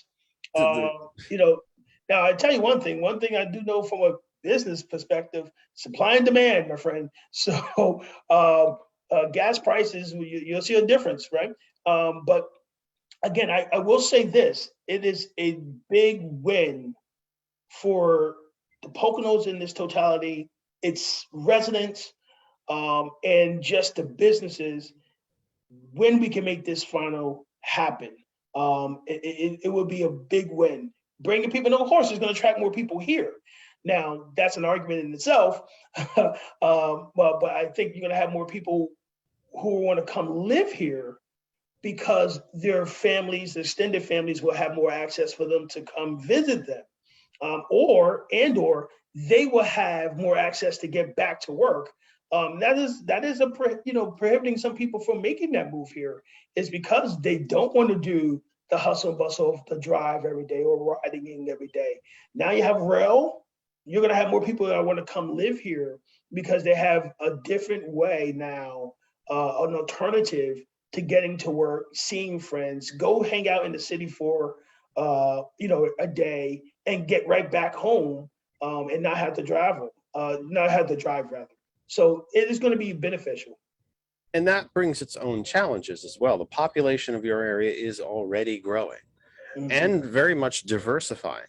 If Yes. it becomes that much easier to live there because you can hop the train, and again, folks, even if you're not thinking about hopping the train directly from Stroudsburg all the way into Midtown Manhattan, well, you might divert off at there's a couple big key train stations along Interstate 80 as well. Maybe you get into Mount Arlington or Denville and then switch south and go to New Brunswick in New Jersey, or into the southern part of Manhattan or White Plains or whatever it might be in Westchester County. There's a lot of different things you can do. We're not just talking about straight back and forth from Stroudsburg to New York, but that brings its own challenges too, Andre, doesn't it? As far as when you say that more people might want to come and live here, that raises its own development and environmental, puts strain on schools if folks bring kids and so on. How, as a leader in the community, especially if you are elected to this position, you're going to be looked to for answers. How do we balance all of those things? We want good, decent people to come and move into our neighborhoods. We want to share, the wonderfulness that is the Pocono Mountains, and it is wonderful up there. Sure. But you do have to balance all of that, don't you? Responsible development, environmentally sustainable development, but you have to build the houses somewhere. How do you balance all that? Folks in your area are going to look to you as a leader for answers and to work on legislation and policy for that. How do you balance all of it? Well, I mean, we had this big boom here right before the 98s, 99, certainly in the 2000s. And then it kind of slowed down drastically. One of the schools in our school district, I mean, it's practically, we have one that's not even open. It's just sitting there. We have a huge school that we built because of the big boom of people came here that's practically empty. There's like 3 or 4 floors, and they're only using half the school.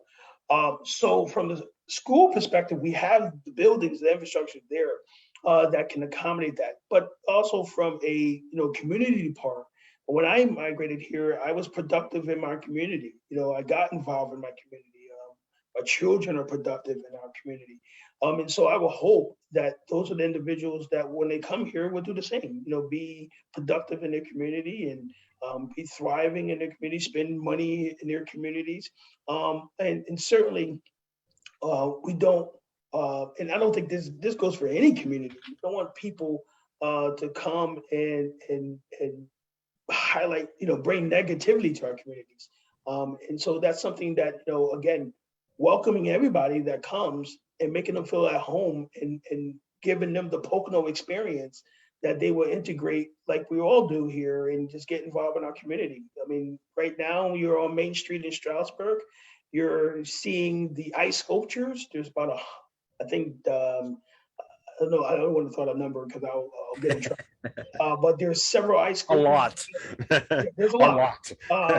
But those are experiences that you don't have in other communities, that you can come in and have this in this community.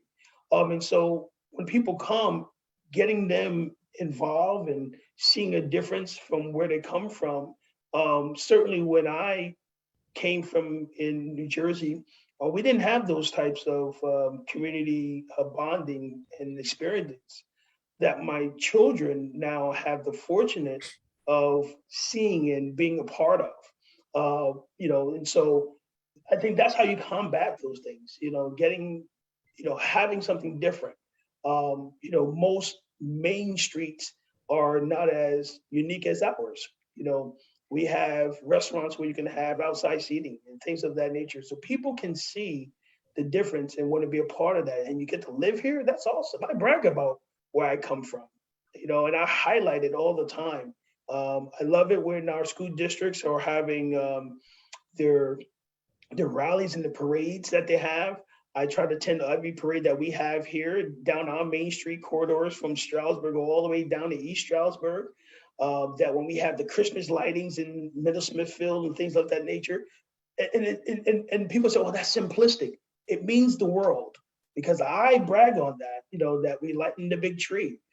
There's a lot of individuals who come from different communities that never experienced that, so that when they come here, their children are now getting different experiences.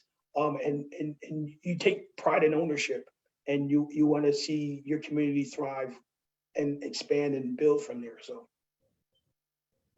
6:30 Eastern Time. Little reset, the professional part of the show. You are listening to the Kennedy Effect live for the 20th of February, 2022. And it is election year, so the parade of candidates has begun. We're proud to have Andre Reames with us for at least the next half hour before we try something ridiculously technical, and it could all blow up. And it'll make for a very short ending of the program, or it could be quite wonderful and you will learn something, and we will pat ourselves on the back incessantly for having pulled it off with wire hangers, clothing line rope, duct tape, spit gum, all sorts of different things going on over here in the studio. So it's either going to work great because we had it working earlier today, or it's going to be just a disaster because we were silly enough to actually turn things off and walk away from it when we probably just sort of sat here, not breathed for about 4 hours and like not touched anything. But we had to sign out of some things, and now I don't know if we're going to be quite ready to go yet or not, but it's going to be interesting to watch and going to be interesting to listen to. Wherever you are on Facebook, that other side of information is the home group Facebook page. And by the way, the group is always there. Simply because we are not on the air does not mean that the group page is not active. We post articles there all week. And they are not all political articles. Many are environment, they're education, astronomy, which happens to be a bit of a pet thing for me. There's even the occasional sports article that goes up there. The United States women's national football team was winning 3-0 when I came upstairs, beating New Zealand. 3 own goals for New Zealand in the first half. I don't think I've ever seen such a thing, but the women were winning yet again. The Olympics have closed. We await war in Eastern Europe to begin. Lots to talk about, lots to read about. You can find it all, that other side of information, on Facebook. You can, and if you disagree with the articles I post there, I happen to see my good and dear friend Robert Smith in the chat here today. We agree on almost nothing, and yet we are still dear friends, which I think is a very, very important thing, because we don't agree on a lot of things, but yet here we are. We're still friends. Robert visits the page all the time, comments. Sometimes we have some spicy discussions. Other times we just say, you know what, we're each kind of right here a little bit, and it's a good thing.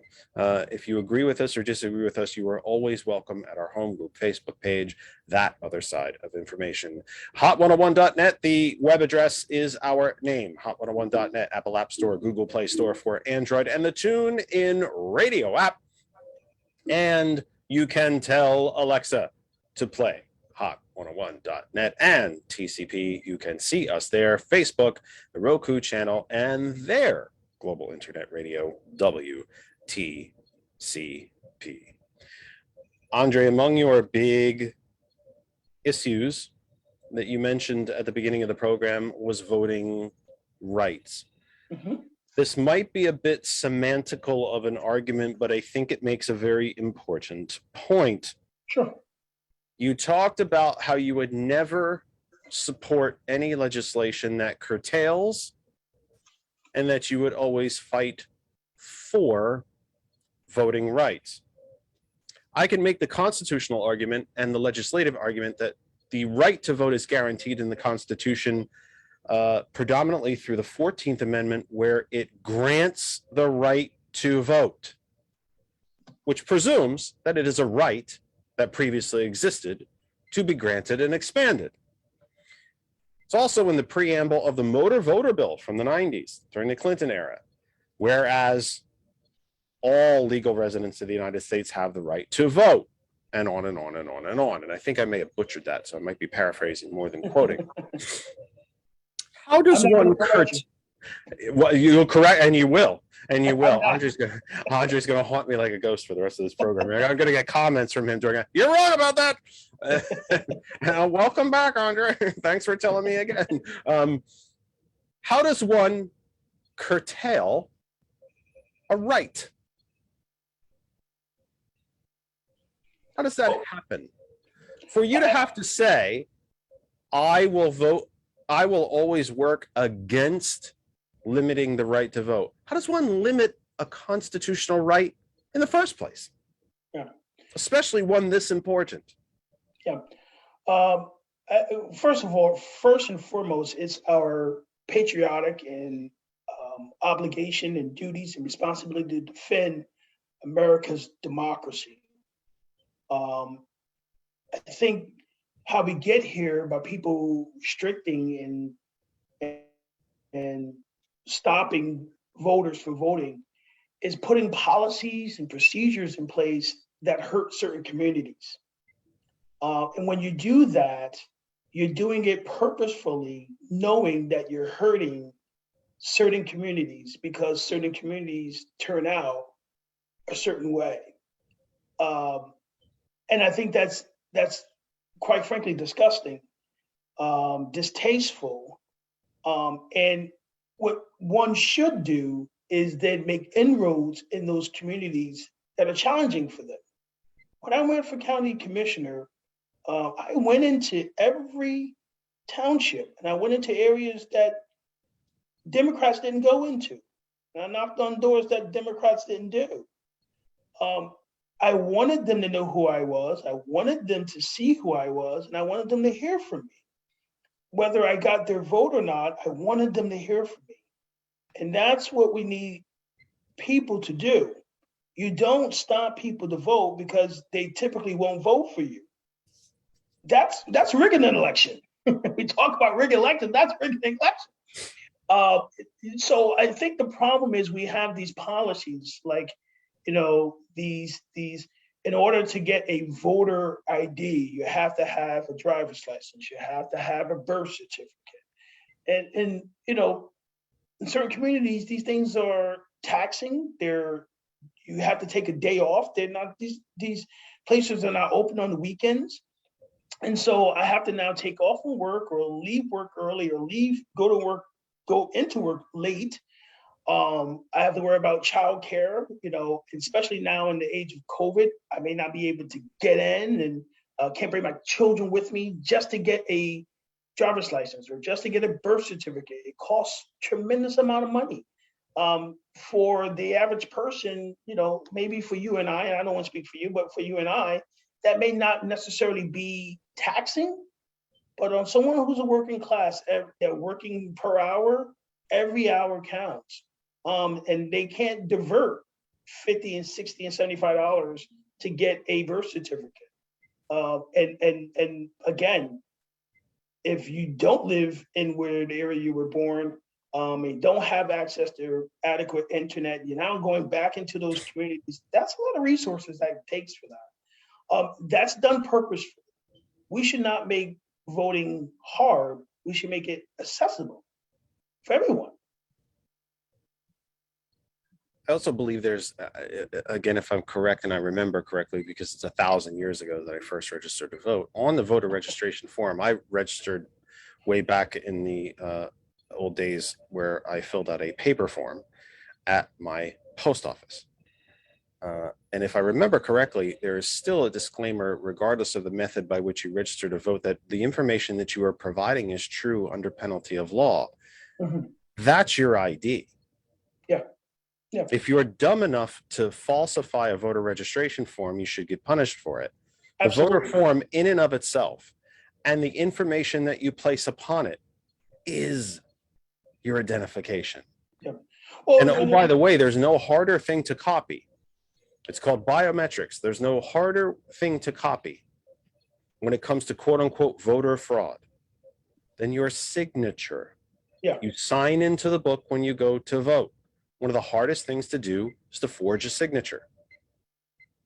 There have been, Republicans are right about one thing. There was voter fraud in Pennsylvania in 2020. I Three know where you're going. whole cases of it. Three. Yeah. Three. Yeah. Not 30, not 300, not 3,000, not 300,000, not 3 million. Three. And in all three cases, people broke the law to vote for Donald Trump. Donald Trump. I think another also thing that, you have these, what they're called cutting or stripping the voter rolls. Purging the voter Purging of the voter rolls. That's another form of restricting votes. Yes, I understand that there are a vast majority of citizens who only come out and vote every 4 years. I encourage Unfortunately, yeah. Right, unfortunately, I encourage people to come out in Pennsylvania. There's an election every year, twice a year. Twice a year. And twice a year, every year. I encourage people to vote every time, but it is a person's prerogative if they choose not to. I strongly encourage them not to do that, but it is a prerogative if they choose not to do that, that's their prerogative. However, because they choose not to vote, every year until the fourth year come around again, does not give government the right to purge them off the roll. Because once they're purged, they're now getting those necessary documents to get back on the roll. It's exhausting. And so, we have to curtail that. We need to protect people's rights to vote. You brought up a point about getting your license. And I think that one of the things that I'm part of is that you should have, what we call AVR, automatic voter registration. We can have pre-voter registration. We can have kids who are in Pennsylvania getting. If the federal government can know that you have failed to register for the draft when you became 16,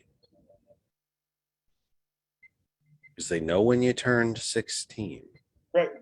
They can sure as hell know when you turned 18. Right.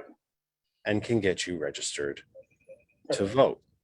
In the UK, when you are born, you are given a number. And that is your number all through life. It is your NHS number, your National Health Service number. It is your voter. That number is tracked to your birthday. They know when you are old enough and you are allowed to drink, allowed to purchase, allowed to vote, allowed to drive. You are automatically registered for your military service, not to join it, but in reserve or in the same way that we register for the draft. That number follows you through your life, through your school, through university. That's you. That's your resident number. That's your member of the UK society number. Why can't we do that in the United States or even in Pennsylvania? It seems to me the answer is that there's a whole entire political structure that doesn't want to see things like that happen. And is that the only reason that we can't? Well, or is it exactly the reason why we should?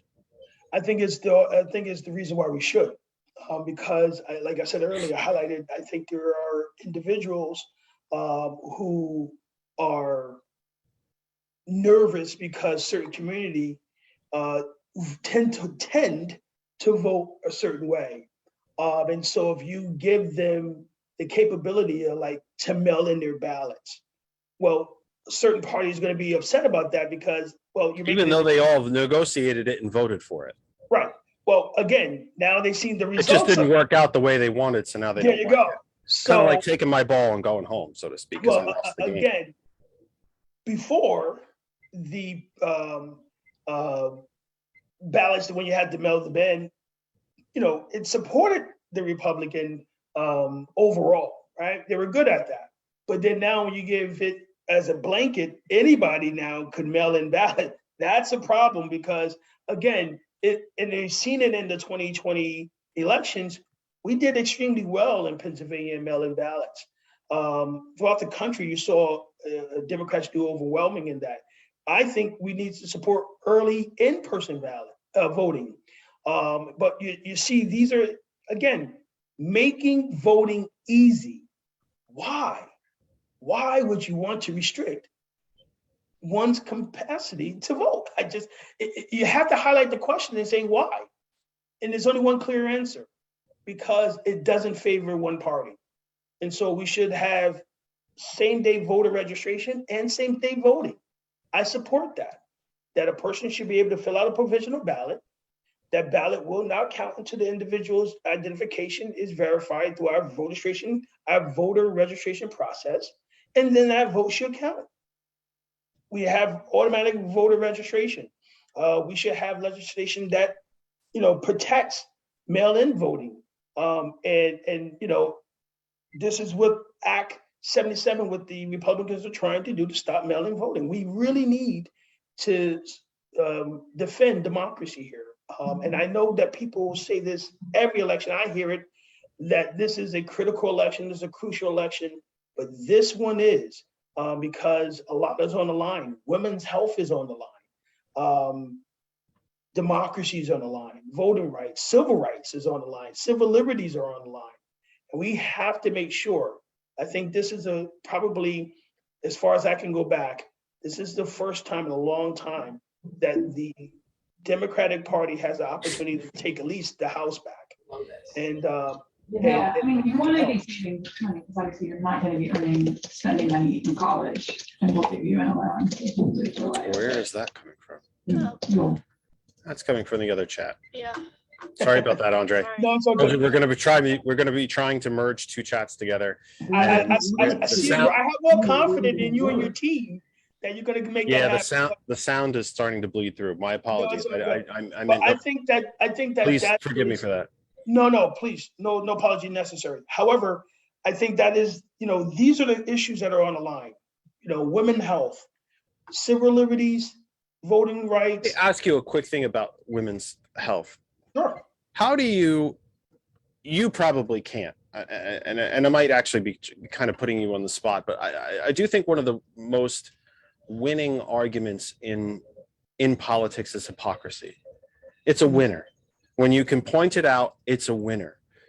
People get it. They understand it. It's easy to grasp.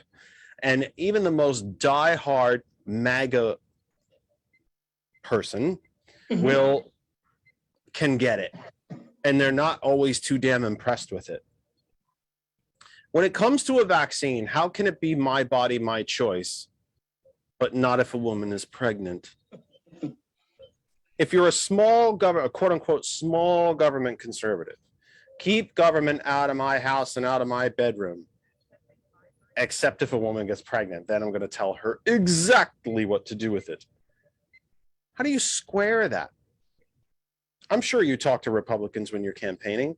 How do you, if you're going to make women's health, and abortion is part of women's health, if you're going to make that a pillar of your platform and your candidacy, how do you have that discussion?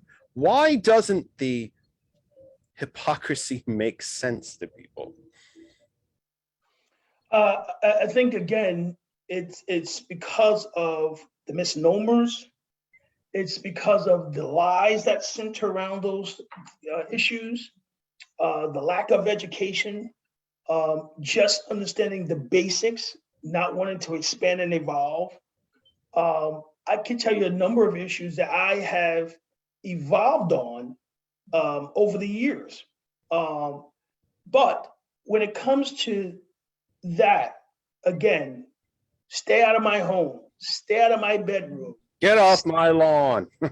Now, stay out of my kids' education, Right, exactly. However, but we, with the vaccination, it's my body. You can't make me do this. But then we want to impose policies and procedures on a woman's body. Let me be very clear, sir. If elected as state legislator, state rep, I will not support any legislation. It is a no vote for me that restricts a woman's health choice. I believe a woman's health choice should be between her and her doctor, full stop. And I would say whomever else she chooses to include in that circle. If it's parents, wonderful. If it's a best friend, great. If it's the father of the child, great. If it's clergy, If great. she chooses to expand those individuals into her decision process, by all means, wonderful. But at the end of the day, it's between her and her doctor, full stop. Now, I had a great conversation with someone the other day, from a religious perspective, and I said, well, good thing is you believe in God. This was a Christian, so I come from that perspective. So you believe in God, yes. So being a believer in God, is that a choice or is that a mandate? Because when, as a believer, as a Christian, you believe when you die, you go to heaven and you're judged by God, right? Yes. All yeses so far. So then let that individual, according to you, make that choice. And then now that decision's between her, her doctor, and her creator who she believes into. Let it be there. But we as an individual and as government, we should not be imposing legislation to impose on. And certainly, let me go a little step further. We have states now who are imposing these policies, just to get to the decision. You have to watch videos, and you have to, I don't think Have a that's funeral. yeah. Government should not be here in this decision process. I stand on that. I will not support any legislation. And so one person said, whether you agree with it or not. I said, whether I agree with it or not, that's not a place for government. I strongly encourage individuals to get vaccinated. I strongly encourage individuals to get booster. That's my encouragement to them. Should we as a government mandate that? That's, we're going into different charter areas here. But should we encourage it? Certainly. Mandating it is a totally different aspect. We should encourage people to wear masks, continue. But now because of where we are today, things have lessened. But should we be at the point where now we're shutting things down? I think we're going to another, if I may, for another 30 seconds, I equated this again to individuals who said, well, I'm pro-life. I said, well, what's your stance on guns? And the whole conversation shifted because you're concerned about the unborn child, but you care less about the person whose life who's living. What about, again, we have to have a broad look. And if we are going to, I was so glad to see certainly the victims of Sandy Hook with their compensation that would never replace their sons, never replace their daughters, never bring back their moms or dads that tragically died. Might be one time in history where $74 million wasn't nearly enough. $7 billion. It would never be enough. It could never replace, but the message was sent to the gun lobbies, the gun manufacturers, the NRA, that you now have to look at and be responsible for your product. And I think that ties in everywhere, even with women's health. These are all down to decisions and choices. Let me ask you it's a tough question. And, sure. And it does. And I do think that so sadly, as divisive and polarized as our politics is right now, one of the real things that has gone wrong in our politics is the black and white of it, the 1 or 0, the up or down, the yes or no, you're for us or against us. Damn near every issue in a country of 330 million people, one of only a handful of nuclear powers, one of the largest economies on earth. Very few issues are 1 or 0, yes or no, up or down, black or white. When it comes to COVID vaccinations, your kids had to get a battery of vaccinations to be able to attend school. Why is the COVID vaccine different? Yeah. Well, again, I'm not on that spectrum because in my getting to know more information, and again, I'm not a scientist, so I have to rely on the science, right? These were one of the questions I asked because, again, I have 3 children who had to have a series of vaccinations Mhm. before they even walked into a classroom, and then still continued to have vaccinations. Right. Took my daughter to the doctor PCP, and she had another vaccination done. My son is scheduled for one, and these are mandates; they have to have them. So it is a conversation that I think that is worth looking at. I think it's a conversation that um, seriously needs to be had by the appropriate people. We need to rely on the science. We need to rely on the data, and if it's going to be beneficial, that we have this as a mandate, along with all the other mandated vaccines. If the science proved to be so, and that the data are saying that we should go in that direction, I support it because again, I want to make sure that I'm making decisions based on science and data. I'm not a scientist. Good news is one of my good friends is, and I did talk to her about that, and that's something that's big in their field right now. Is and I think again, fortunate or unfortunate, when this happened, we did not have the right administration in that could have handled this from the start. And had we handled this better from a federal level when it first happened, got on top of this, handled this with science and data, not with lies, we would have had a better outcome.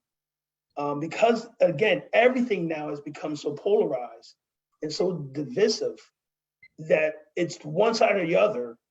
And once it's out there, it's hard to walk it back because, Donald Trump, the poster for the Republican Party, the poster for the Republican Party got booed when he mentioned he had, because again, you put it out there so far, it's hard now to walk it back. And millions of Once you people, go over the cliff, it's kind of hard to it's climb, hard to come climb back your up. way back. Yeah. And millions of people, to date, about 800,000 people have died.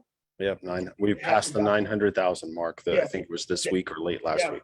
Yeah, that 900,000 people died that really should not have had to. And so we have to really take a look at that and see if the science and data is supporting that, and look at it seriously, look at it as if it should be a mandated vaccine along with the others for students. In the remaining few minutes before we try to do this technical miracle, and please know you are welcome to hang out with us because this is a group of like-minded folks. You're welcome to hang if you choose to beg out. Jeff, I totally understand that too, but you're welcome. Jeff, I would Just know love that you're to. welcome to stay. I would love to, but my staff are giving me They're giving you. Well, then let me ask you. Let me They're ask you the literally last counting down question. the seconds. I Yep. have another event I have to get to. Oh, all right. You get to it. Let me ask you the last question. Sure. What makes you hopeful? I think what makes me hopeful is I met a gentleman the other day, Bill. I was talking to some Democrats on Saturday, and he had never met me before. And I just shared with him, like I shared with you, my passions, what I would like to do, what I'm supporting. And if we can get more Democrats elected to the state house, we can take back the house. Because I can tell you all the things I want to do, but if we don't take the majority, we're going to be back at zero. And so when I knock on doors and I see people are excited that I knocked on their door and share with them and hear their stories, I don't just knock on the door and say, I'm Monroe Reames, here's my literature, thank you. I take the time to hear their stories. And then I go home and I listen to what they said and how I can make a difference in their life. That's what fuels me. This is not because I need a job. I have a great job. I have a wonderful job that I'll be giving up. But I got in that field of work because I cared about people. And I'm getting into this field of advocacy on a public level because I care about individuals. I want to see my neighbors. I want to see my communities. I want to see my area, my state thrive. And I believe I have the ability, I have unique skill sets that can reach across the aisle And we talked earlier about a bill not being perfect. So if I don't get 100% of the bill that I would like, but I can get 75% of that bill, and I know it's going to impact the people that 189th, that's what drives me to continue to do this. Some people say, well, Reames, you lost before. Why are you doing it again? It's because people have encouraged me to continue because they support, they see, they understand the leadership. They understand when I get to Harrisburg, I'm going to fight hard for them. I'm going to get results. We're going to get solutions. We're going to bring back a change in this district that has never seen before. That's what drives me. So thank you again for the time. My name is Andre Reames. I appreciate you for allowing me to come on, Jeff, and share. And I will say this to you, my friend. I hope this is a establishment of a friendship that will last Absolutely. a lifetime. I got bad news for you. Anytime that you need me to come on, I'm coming on. I got bad news for you. What's up? You're part of the family now, my friend. So the door is open to you, and I hope you will come back and see us again. I would love to. Love to. And if you have something important that you think the folks in my audience need to hear about, and you come back and you see us again. And I know we had 2 hours, might not seem like it, but we had an abbreviated time to talk. So I hope that you'll come back again and see us. And thank you so much for being here and taking the time out. And thanks to your staff. I know they're back there. Thanks to your staff as well. Please come back and visit us. Stay safe on the trail as well. Stay safe out there. And Godspeed to you. Good luck to you. Thanks for being here. Thank you for having me on, Jeff. Come back and see us again. Take care, sir. That's Andre Reames. And now some technical magic. We are going to try to do 2 Zooms at the same time. This is going to be pretty fun. You might be hearing a bit of an echo in the background. I don't know where that's coming from. We thought we fixed that, and I hope that it's not bothering you too much on the radio side or on the Facebook side, but we are going to try to do something pretty cool here. So let me just walk you through this. Right now, there are 6 people in a different Zoom room that I am in, as well as the one that you are watching on Facebook that George and I are in. And we're going to be talking to folks from the Hub for Progress in their monthly Hub Talk about the importance of running for all levels of your Democratic committee. I think it's happening because your mic is on. Mika, your mic is on. I think that's why it's happening. Yeah, but if I turn on Well, yeah, I they know. can't. That's hear true. me. Then nobody else can hear you. But that's where the echo is coming from. We thought we fixed it. Not so much. Not so much. But we're going to be talking about the importance of why you, not just here in Pennsylvania, not just in the Lehigh Valley, but all across the country, need to get involved in your municipal, that would be your local, your town, your township, your city, your county, and your state Democratic committees. This is important work. Not everybody can solve every issue or every policy by running for office. Some of us need to get involved in our party. If you're not happy the way the Democratic Party works, then by goodness, you get involved. And we're going to be talking about exactly how to do that.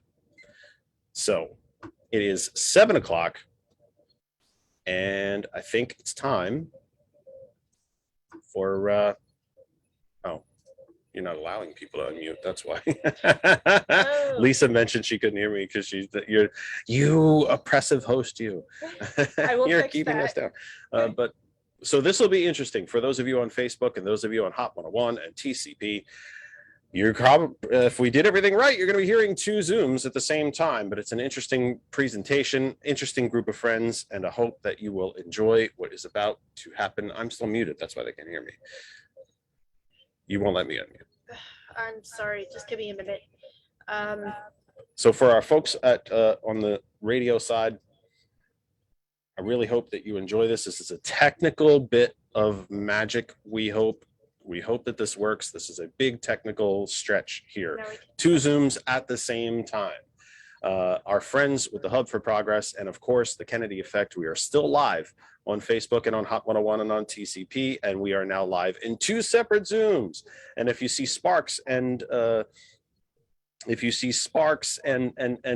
smoke coming out from the studio from my computer, it's because I'm in two Zooms and I'm taxing things, and my Ethernet cable is going to catch on fire and things are going to go crazy, and it's going to be fun. But hang with us. This is going to be a great presentation, both from the hub and a little bit from me, because as you know, I talk occasionally. So why don't I turn it to, are you guys ready to start? And I shall sit back and mute myself yet again and let you have at it. Sure, I can do an intro. Thank you so much, everybody, for joining us tonight for this month's Hub Talk. So this is something that we have been working with, undertaking through our revolution for several months, and I'm getting some feedback.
In that we want this policy, which we think is better. And these elections, they happen at many levels. And so what we need to talk about is when we're doing policy development, how does each level impact? So let's talk about some of the principles of bold progressive policy. So a few of the things we talk about are ethical leadership, good governance, and what are those core policies that we believe underpin all of the foundation of progressive policy. And the first one, and I believe the most important one, is the right to a free and equal education. This is a constitutional right. And if you go back and read a lot of the letters and speeches of the original founders, you will find that they talked about free public education a lot. Thomas Jefferson actually wrote that the only and best use of taxes was to make sure that the children who couldn't afford to go to college would be there at the public expense. These are his words, not mine. And so a free and public education is really the cornerstone of our democracy. The second progressive policy that we talk about a lot is healthcare as a human right. Progressives believe that dignity in your life and in sickness is really important. And it seems to me that progressives are the only group that are working on universal health care. And if we really believe that dignity for all matters, then universal health care has to be part of our platform. And the third part of the progressive policies that I think underlie everything we do is a minimum wage that doesn't create poverty. Right now, we have a minimum wage that does create poverty. And why do we continue to allow that? So the fight for 15, workers' rights, unionization, these are all parts of this idea of better policy. So the question comes to, why don't we have these better policies? Because when you talk to voters, it doesn't matter if they're independents, libertarians, Republicans, they all agree that these three things are important to keep America strong. So I looked at this, and what we came up with was, we see who's running the party, and who's running the party decides who's going to run for election. They decide who's going to get endorsed. They decide who's going to get funded. They decide who's going to get campaign staff. And you're going to hear from Amanda Waldman in a couple of minutes. And as a candidate, she's going to tell you what this felt like to her. But what I want to explain is a little bit of how you run and why you should run. So the final idea that I want to put forward to you is that progressive policies are democratic policy. We are not outliers. We are not the far left. We are the base of the Democratic Party. We support workers' rights, we support families' rights, and we support American stability. Why haven't we seen more movement if this holds true? And so I've come up with this little axiom that I kind of say to myself every morning, and that is nothing changes if nothing changes. When we continue to allow the same status quo people to lead the party, they are going to pick the people they are comfortable with to run for office. And once you understand how the party is organized, just like any other organization, you're going to understand why I keep saying this, that nothing changes if nothing changes. So there are two sides to politics. There's the public side and there's the private side. The public side is what we all see. It's when we run candidates for an elected office. But the private side is the party. Those are the private political, guidelines that really help elect candidates. So the first thing we're going to talk about here is in the party politics. We elect our party officials every 4 years. And I'm curious how many people even know that party officials are elected, let alone they're only elected every 4 years. Since this election happens every 4 years, in the year we elect the governor at the primary, most of who turns out for these votes are super voters. And again, this is a concept that many people don't understand. By having this election at the primary, first of all, only Democrats vote for Democratic Party officials, Republicans vote for Republican Party officials. So who's really coming out to vote? If you think about who is a super voter for both parties, right? But what does a super voter look like? They are mostly older, they are mostly wealthier, and they are mostly whiter. And it goes back to what Jeff was talking about on his show. Sorry, I got to mute somebody. I don't know who Vicky is feeling she's going to need to be removed. Yeah. Thank you. So when we think about who is voting on primary day, many people can't take off work, correct? Many people don't feel it's important to vote in a primary. Many people don't know what's on the ballot, and they'll vote the top and they never even make it down to the bottom, which is where the committee positions are. So by having this election on a primary ballot, we're already limiting the pool. And again, people tend to vote for the people that are more like them, that they're comfortable with. So if you think about the party establishment, who they're voting for, the super voters, is people like them. And so we end up with a really, with a minority running the party, right? We are the big tent party, we are this diverse, but yet we have a majority of older, whiter, wealthier people running the party. And that's not who we want to represent. So if we talk about the private side of that, these elections are really influenced by some of the big donors, because again, super voters tend to be big donors to the party. And the issues that matter to them may not be the issues that matter to all voters.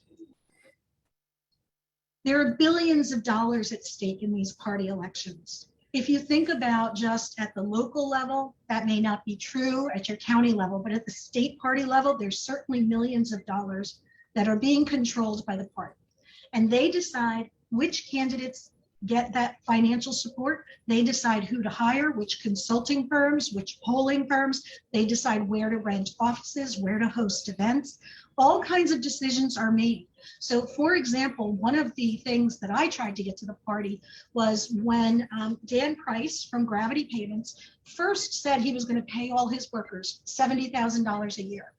I said, wow, the Democratic Party, we should move all of our credit card processing to Gravity Payments. We should be supporting that. I could not get the Democratic Party to agree to do that. Not the Pennsylvania Dems, not the DNC, not even my county Dems would agree to do that. So we then went to Act Blue, and I said to Act Blue, hey, you should do this. No, Act Blue would not do this. So these are the kinds of things that do get decided by party leadership. We could have flexed our political muscles. to move and support a company like Gravity Payments. And instead, we stayed with a company that I went on to Open Secrets and found out that they donate to Republican candidates. So a fraction of a penny, and again, it is that small, a fraction of a penny of every donation that goes through NGP ends up going to a Republican candidate. How does that make sense? So that's why I say there are billions of dollars at stake. These donors, some of them don't want certain environmental reforms to be done. So everybody has heard about this supposed feud between labor and environmentalists over pipelines. I don't believe it exists, but we do know that certain aspects within the labor movement have donated to Republican candidates to try to unseat candidates they saw as too environmentally ferocious, I would use as the word. The best example of this is Representative Danielle Frielaten right here in Chester County. The unions tried to unseat an incumbent state house representative they saw as not friendly to them. This was a huge mistake because it really did create some bad feelings. And in fact, as we all know, environmental regulation is actually the future for unions, for creating jobs. We see this in a lot of good policy. And actually, Kristen was telling me today about a school district near her where they put in solar arrays and they're saving taxpayers a lot of money. So as we transition to renewable energy, we need to make it an important point to reach out to these donors like the labor unions and form alliances. The next part of the party elections, and this is Amanda's going to go on more about this, so I don't want to take up too much time, but it talks about who is asked to run for office, who receives an endorsement, and who receives funding. For those who watched the PA Dems meeting just a couple of weeks ago, you might have seen that the endorsement process seems a little old-fashioned. Maybe it wasn't easily understandable. But what happens is the people who are elected to state committee usually get in a room, but in this case, they were on Zoom, and they decide who among the candidates whose names are up for office they're going to put their support behind. Now, the problem with this is that the party has not really been very good at picking what we've considered the best candidates. Again, I use these terms from our understanding, people we want in office. But what's even more disturbing to me is there are zero metrics. There is zero transparency. There is zero process. So for example, if there were some kind of a questionnaire that all the candidates filled out and they were all scored on an objective measure, and then those scores were reported so that we could see which candidates had a voting record upholding democratic principles, had a voting record on very specific policies, then I would think an endorsement was called for. Or if you had someone who was egregiously unqualified, then you would also maybe want to endorse someone else. But right now, the endorsement process has become nothing but a popularity game, and it's become nothing more than the control of the people who are in the room. And as I said before, since we're electing the people in the room at the primary, and only super voters are really showing up to vote in that primary, we're electing mostly older, whiter, wealthier people. And so they're therefore going to want to endorse those candidates they think will protect their interests. Again, that's not a judgment, it's just a fact. The final part that I really want to talk about this is the idea that there are two levels of party politics. So there's your local precinct people, and we elect one or two people to every precinct.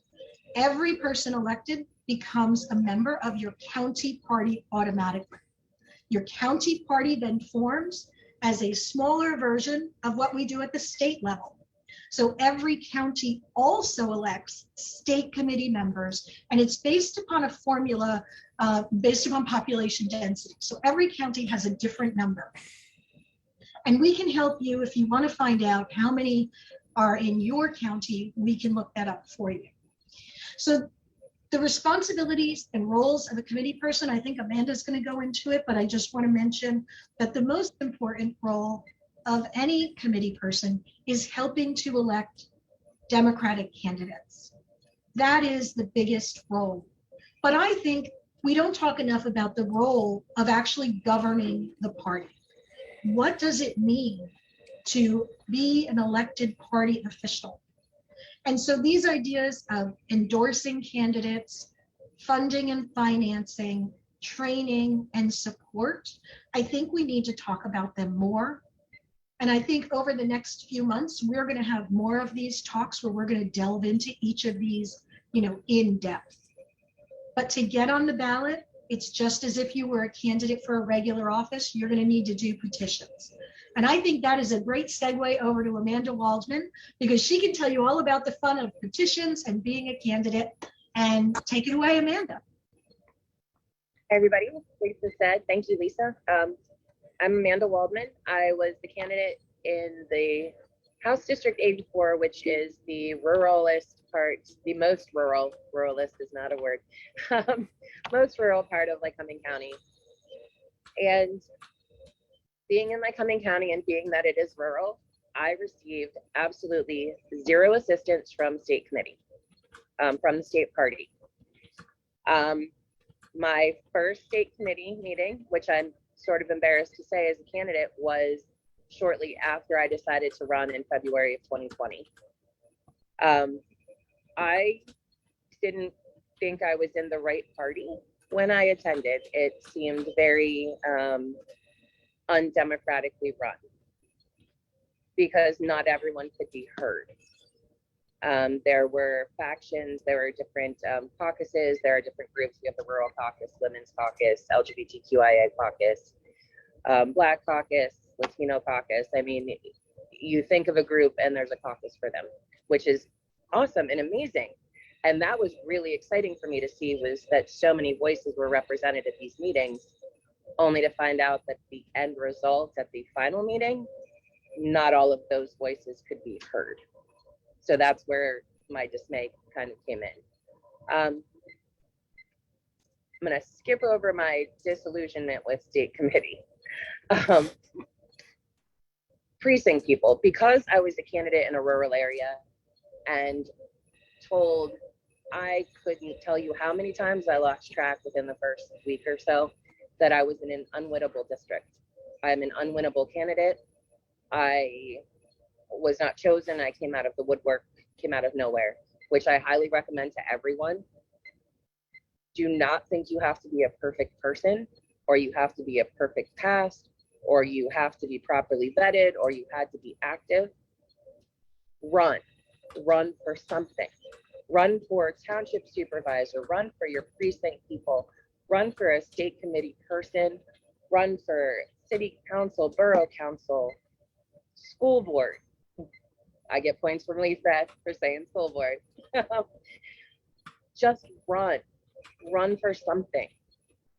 It is the only way that policies that we as Democrats, as we as progressives believe in, it's the only way to get them enacted at the local level.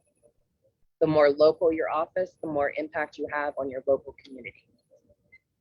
I skipped over precinct people there quickly, but because I had no help from the state party,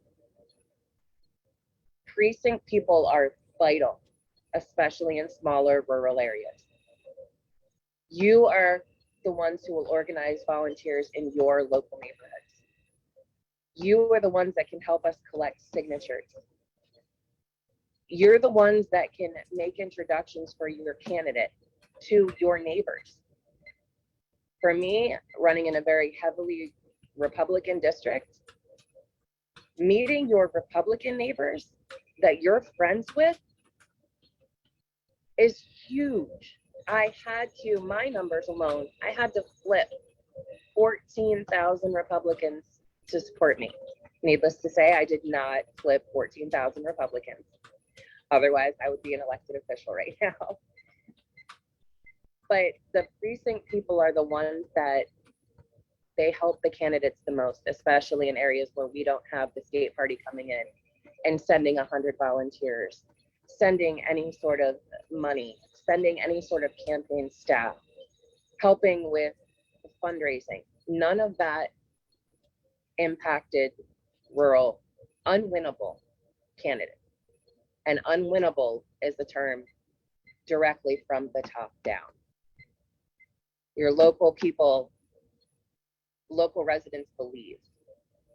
They want to come and support the candidates. You want to elect the people you believe in. As a precinct person, you're raising the visibility of your candidate.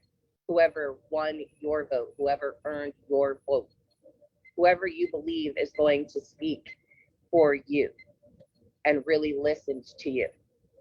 Precinct people are vital in every county, in every county committee, in every area of the state. It's not just rural, but it is especially important to rural. My county, we have about 60% of our seats, our precinct people seats, empty. And running as a precinct person, you only have to collect 10 signatures. Do you know 10 people, 10 Democrats? Have them sign for you. Candidates will come out and help. And that was one thing. There's a lieutenant governor candidate right now who has, it's the first I have ever seen someone who's in an elected seat a year before their own run, working in every county, boots on the ground for other candidates. Excuse me, when's tomorrow's meeting? Excuse me? Sorry, When's tomorrow's meeting? There isn't a tomorrow's meeting. Oh, it showed out on my computer. There was a tomorrow's meeting. I'm not sure Can what we you're ask that those referring to. questions be held? Yes. Yeah, let's let Amanda finish. Okay. So, long story short, candidates like me need people like you. We need all the support we can get. Candidates that you support need people like you to get all the help that they can get. Our goal now is to get through the primary, to get our candidates and our choices on that ballot. And we all have to work together. And if you all run for precinct people, if there's anyone in Cumming County that wants to run for a precinct person, I will happily show up and collect signatures with you. I love petition signing. I had a blast. I got to run through towns and jump up and down and skip up the sidewalk because it was about 20 degrees when I got to collect petition signatures. Everyone can tell you stories like that, but meeting each of the voters and meeting all of the neighbors, all of your neighbors, all of my neighbors, that was the reward in and of itself. So again, precinct people, join your county committee, attend your county committee meetings, even if you're not a precinct person. They are public meetings. Make sure your voices are heard. Make sure your choices are heard. Help move all of us forward. And run for state committee because we need their help. And we're not going to get it until we change the constitution of state committee. I'll hand this back over to Lisa. Thanks. Thank you, Amanda. It's so important that we get a candidate's point of view. I do want to answer a question from Jordy. He said, having been a precinct person in a rural committee, I think we need to talk about why someone would want to be on these committees. Absolutely, Jordy, that is the reason for this, right? So the reason that we want progressives to run to be a precinct committee person and also for state committee is so that we will support and endorse candidates who are going to move forward the policies we support. To go back to where I started, why don't we have better policy? Why don't we have more progressive policy? And it's because we're not electing enough progressives to office.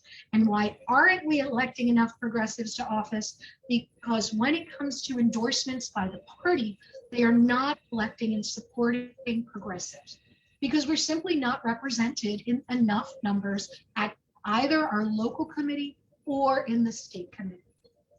So I want to just reiterate what Amanda was saying from a candidate perspective. Now, I usually work on the campaign side, but I have also been a candidate. And it was so important to me when I went to my precinct committee people and asked them on election day. That's one of the biggest things a precinct committee person does. On election day, they're going to be at their precinct greeting voters, or they will organize other volunteers so they don't have to be there all day. And so it was really important because I couldn't be at all 200 plus precincts on election day, but it was super important that okay, we're gonna have to remove Harry. Yes. Yes, 1 second. Thank you. You got it. So it was super important to me that in those 200 plus precincts, the ones I couldn't be at, that my precinct committee people who were supporting me would greet voters and say, hey, by the way, we have this great candidate. And the same thing for Amanda in her precincts, that people would say, hey, please make sure you vote for Amanda Waldman. So that's really a big reason why we want you to be on your committee. Also, when it comes time to deciding which candidates are going to get money, when I was on our county committee, our county chair wanted to give, we had $10,000, right? And that's what we had in our budget. He wanted to give it all to one candidate.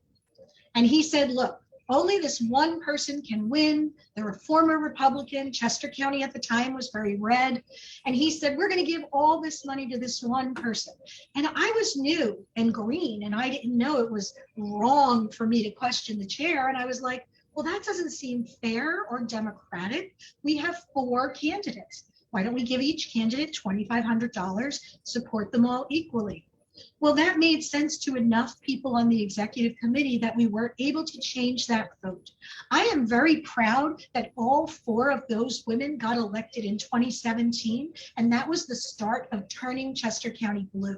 That was the first time in over 225 years that we elected Democrats to a county realm.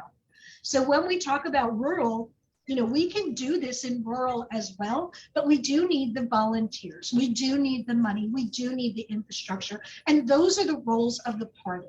That is what precinct committee people do. And look, let me say further that when I started with Chester County, we had about 20% of our precinct seats filled. When I left, we had 85%. So it is the power of inspiring, of motivating. And look, how did we do it? We made it fun. We had game nights, we had coffee times, we had potlucks, we would go to the movies together. My friends and I really worked hard, and it was a team effort. Nobody does this alone. We need everybody to be talking to their friends. Why should you be a precinct person? Why? Do you think government as it is working for you, for your family, and for your community?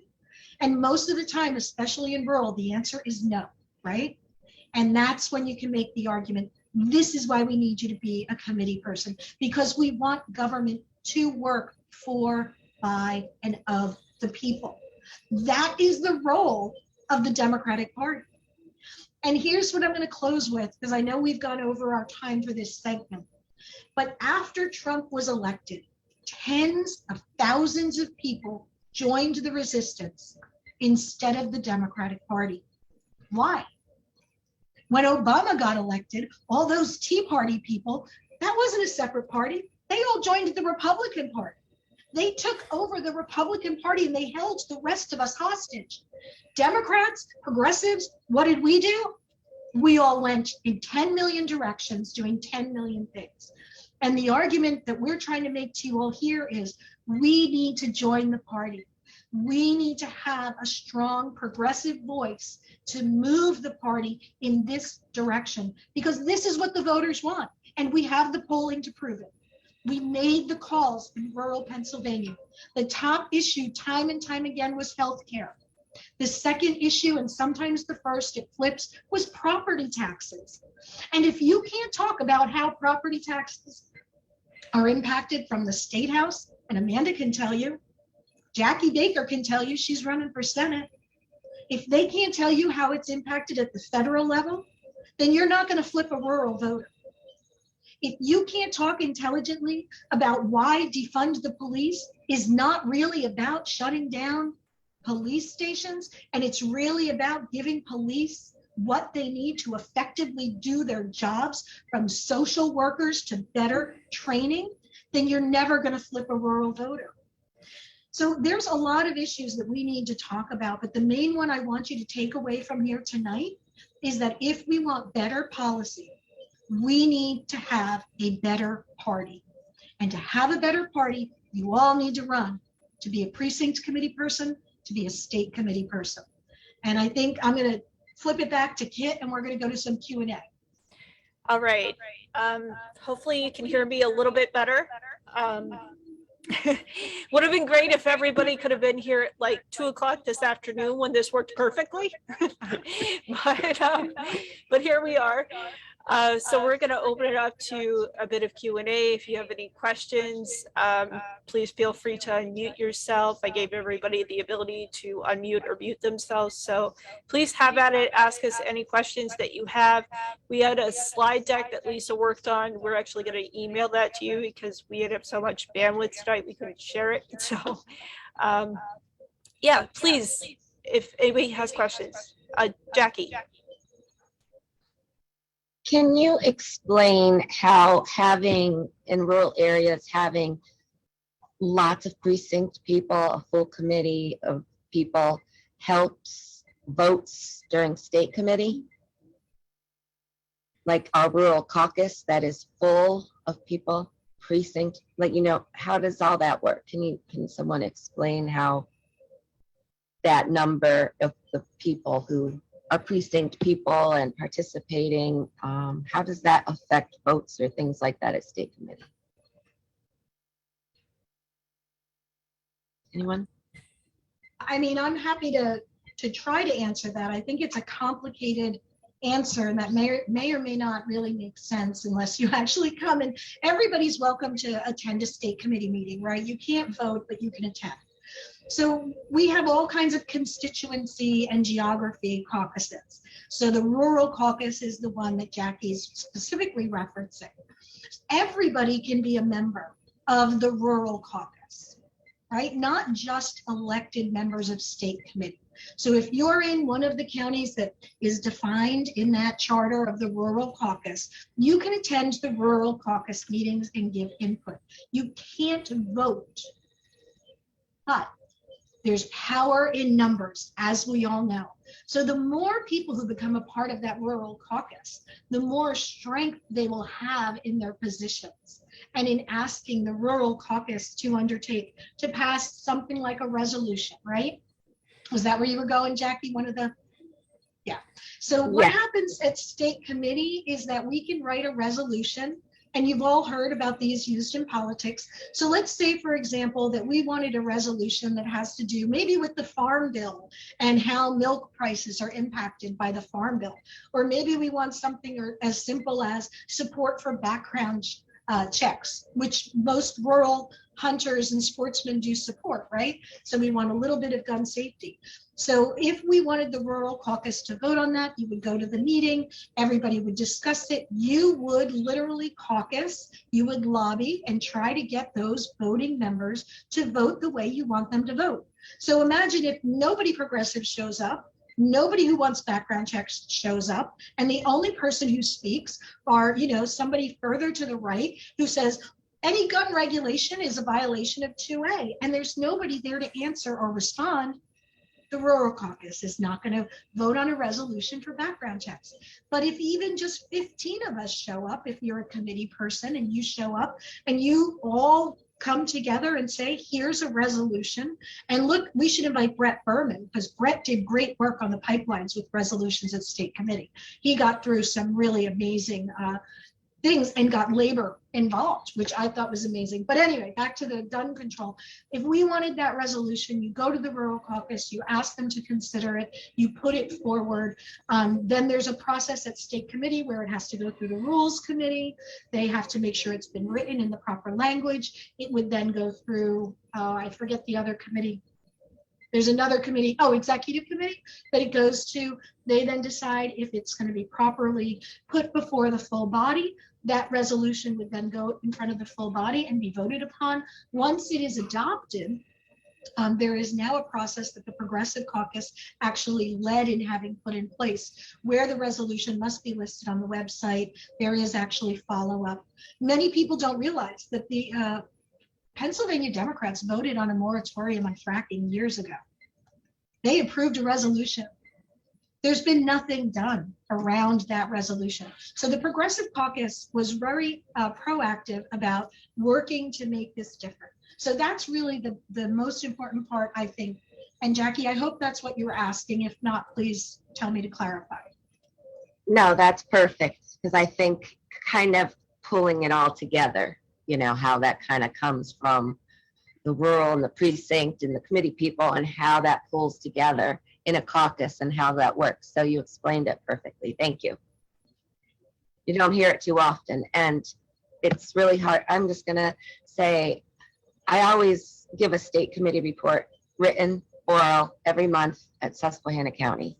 I always tell everyone that, you know, let me know and I will get you hooked into the meetings, any of the meetings or seminars at state committee. But nobody ever follows through.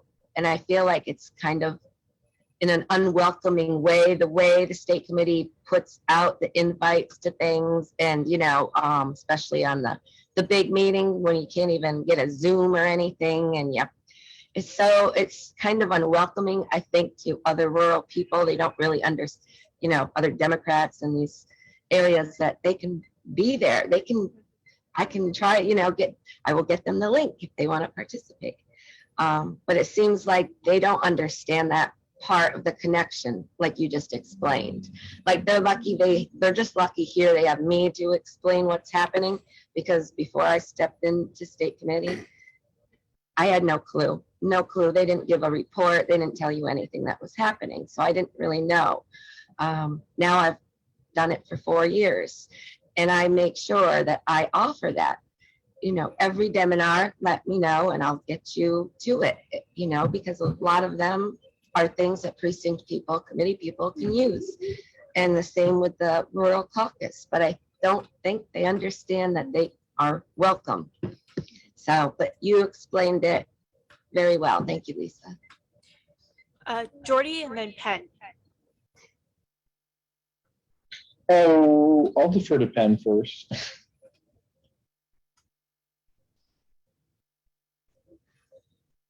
So thank you all for what you're doing. And I think it's really wonderful that you're just putting it out bluntly. This is what the Republicans did, and look how it worked. And this is what we didn't do, and look how it hasn't worked. So thank you. I want to say that first. My question has to do with ways that people can come together who are running for different offices, progressives who are running for different offices, to come up with common planks, common messaging, common ways of putting out the information about what Democrats do, so that it's less about, do I like Fetterman more? Do I like Kenyatta more? But it's like, we're really focused more on the whole issue of what we stand for, which you did a good job of putting out, Lisa. What do we stand for, and how are we going to do that as a unified block? So I guess that's my question. What are some of the ways that candidates and party people can help get that more like, West Virginia can't wait kind of stuff? I would say that one part of that would be, I know for a short period of time, the party was sending out like the talking points of the Listen, day. I really can't hear you. I don't know if it's just me, but I'm not hearing you. Why don't I get out of here? Maybe everybody else is, but. And I think it's you. How's Okay, your- sorry about that. Yeah. Go ahead, Kristen. I'm sorry. I can't hear either, Penn. It's not just you. Okay. Yeah. I think she's reconnecting her audio, but I think, Penn, from the perspective from the campaign side, right? So there's two sides, the electoral side and the issue-based side. From the campaign side, one of the things we can do is run truly coordinated campaigns where candidates work together. And that is what Amanda and Jackie did with Lee Griffin's campaign when he ran for Congress. And we worked with other candidates, Katie Evans comes to mind, where we all met regularly and talked about, and we elevated each other's messages and each other's campaigns. Too often, again, this is a problem of the state party. They talk about a coordinated campaign, but what they do is they suck all the money and volunteers to the top, and then our candidates at the bottom of the ballot get ignored. So we ran a truly coordinated campaign where we elevated everyone. And again, that is a very much a progressive idea, this idea we lift each other up. It's also something that came out of the Obama campaign, right? We want everyone to succeed. And I think on the other side of it, on the issue based, it's something that I've been talking about again for a very long time. We do need a think tank. We need to incubate progressive policy. We do not have anyone doing that. And I know we have little bits of it here and there, but you know, a great example is during this pandemic, the mask mandates, now this conversation around vaccinations, who's really doing this work? And so I believe what we need to work on is creating an organization, a think tank at the national level that's going to do this. And that we then need to talk about, and we need to define what are the different levels of policy. So you have federal policy, which people don't understand is often a guideline, right? Which is what we found out during this pandemic. The CDC recommends. Guess what? Measles vaccination, also only a recommendation. And that's why they're going to come after that next.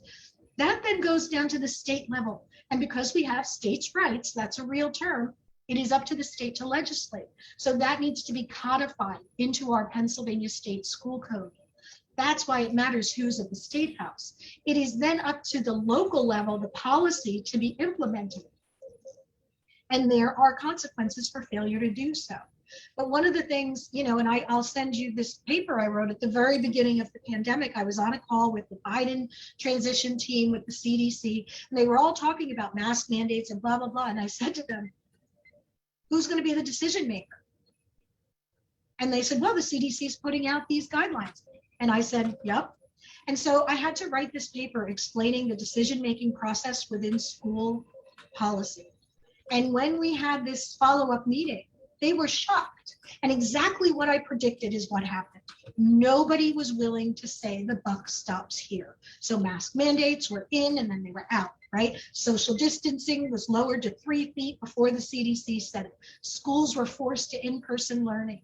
You know, children were put as guinea pigs because people didn't understand that the CDC has always only recommended policy. That's the role of the federal. Every federal, like the EPA, only recommends environmental. It's up to the states to put it into legislation. So that is really the big problem we have. And again, the party and the precinct committee people should be our subject matter experts. That would be who would be educating. But the problem we have is that the party is not transparent about any of this. There's one thing I'd like to address about Penn's question. So a coordinated campaign can't really happen pre-primary because each of the candidates before a primary are running on something different. There's something that separates each of them. So Kenyatta's campaign and his platform is slightly different than John Fetterman's, which is slightly different than Connor Lamb's, and so on and so forth. So until you get post-primary, you really can't do the coordinated campaign like that until the voters have decided who your candidates are going to be. But the moment that primary election is done, or if there are no other candidates for that seat or for that region, then you can start off the bat immediately like Jackie, Lee, Ernieser, Katie, myself, like we all did. I would add too, for state committee candidates, you can run on a slate. And it actually is a good idea to do that, particularly if you're in a large county and you're going to need a lot of votes. That's been our suggestion to candidates running in a county like Northampton, Lehigh. Find other people in agreement with you that you can run together. Jordy. I mean, I just wanted to give a shout out that, where I heard Lee starting was like, with the policies we want, the party is the platform to make positive progress. Mhm. I don't know if I meant to make that much alliteration, so I apologize if you're not a fan of alliteration. But I think, I've been on a county committee as a precinct person, and so these aren't really questions, they're just sort of food for thought. So one is, I think in my experience, every county's also got its own like history and trajectory, and where like bodies are buried. I mostly mean that figuratively. And so, in any one situation, if some people are thinking about how to engage with their party and how to make it a more positive place, like they're going to need to like figure out that particular trajectory. And some counties have got not weird, but unusual things. Like in Northumberland County, there's like a Sunbury Democrats that is an official Democratic organ. Chester County is so big. Like the differences in size can mean pretty different things, I think, for people thinking about how to engage with the party. So that's one observation. The second is like, I think to get to the policies we want, there's, in my mind, always three streams of important activity: the party, people, and like policy experts. And they're distinct, and they ideally reinforce each other, but they're not exactly the same. And so for that reason, like, not everybody is cut out for this work, right? When I say everyone, not everyone who thinks of themselves as somebody who wants to see progressive policy is the best candidate to go into this kind of space of where there's a lot of contesting, and there's going to be conflict.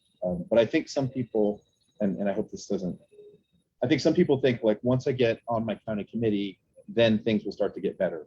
I mean, in my experience, that's not the case. That's the beginning of a fight that you're going to be taking on.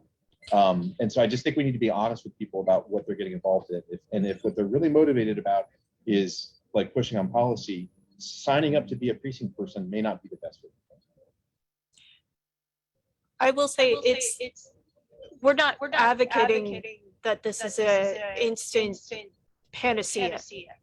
But if you are already doing this work, you're in Indivisible, you're in Move On, you're working with Moms Demand, you're doing the work, but without the position that would make it possible to change the party.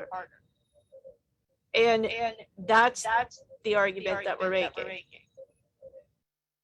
Yeah, I think it's an important point that Jordy makes, because it isn't going to be an instant gratification. Yeah. It is hard work. But I think we have to start educating people on what the party does, right? It's really a microcosm for our government. So when people say, what does the party do? And this was on my slides, so forgive me because I forgot to say it, but I think it's an important point. The state committee governs how the Democratic Party in Pennsylvania operates. Your county party governs how your party operates at the county level. And just to show you the importance of the geography and the density, I put up our spreadsheet that we've been tracking how many state committee seats each county has. And if you look, so Philadelphia has the most at 41, then Allegheny with 26, and you go down really quickly until you see we get to 1, Adams. And with 67 counties, look how many only have 1 person elected. They have a second person, and that is the county chair of the Democratic Party is automatically given a seat and a vote. So who is your county chair also matters. That's why being a county committee member matters as well. So I think, again, if we look at what is the demographic makeup of the leadership of the party, and it's a mirror of the super voters. Again, I keep going back to super voters because when I talk to young voters, college students, and they want to know, why don't we have free college? Why don't we have student debt forgiven? Well, it's because the people who are running the party, for the most part, probably had no student debt. If they did have any, they've long paid it off, right? So it's not a top concern of theirs. And the minute we start to elect younger people We are going to see that change because that policy is going to rise to the top. But so this is the count, and you can see how many of our rural counties, we're going to focus on rural because we've been all working there for a while, how many of them have one elected seat and then what we consider one appointed seat, because it's automatically given to the chair of the party. Even though the chair of the party is likely elected as a precinct committee person, but there is no requirement in the bylaws that the chair be an elected member. And in fact, we have seen the state party play games with that, where they've had to appoint someone, so they're going to appoint someone they want, so they get that extra vote. The other really important thing, and again, these are old numbers and the numbers changed because of the census, so my numbers are slightly off. They're based upon the last election 4 years ago. 221 is the number of elected seats. Look at the number that are appointed. It's equal, right? And again, these numbers, please know that they are slightly off, and I'm aware of that. But at-large members get appointed after the election. The chair gets to pick a number of people that are appointed to state committee. All of the chairs, all 67, automatically get a vote. So the makeup of the party is so easily tilted, and the bylaws are so tilted in favor of the power being in the hands of one person, and that being the chair. And those of you who have heard me speak on this before, you've heard me say this. The Democratic Party is the least democratic organization I have ever worked with. And I've worked with some big nonprofit organizations. We need to reform our bylaws so that it is cooperative, collaborative leadership and not in the hands of the few. So, if you have any questions on these numbers and how they work, but please know these numbers will change, because of the census data that came out. I'll stop sharing my screen because I think it's very distracting.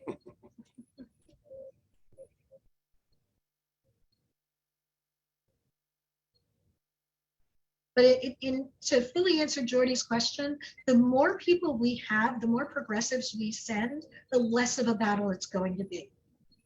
When I first got to state committee 4 years ago, I was pretty much a pariah.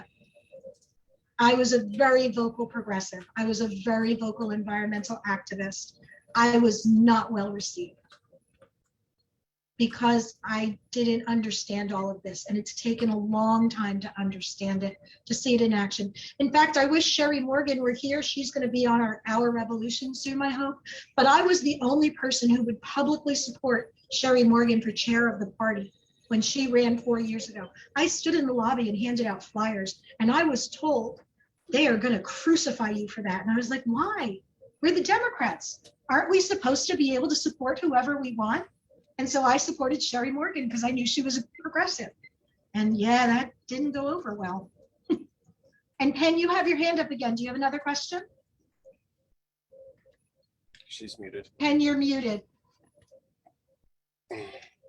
It's a comment and a question how to carry it out. And that is that I think one of the gaps that goes on is that people are involved with an issue that they feel very strongly about.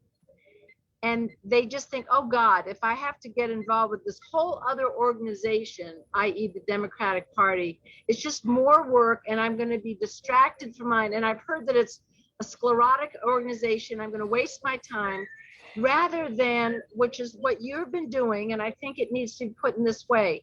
If you want your issue to get, you have to get people on the committee and elected. And so if people work together to do this as part of their political work around climate or gun safety or whatever it is, it doesn't matter.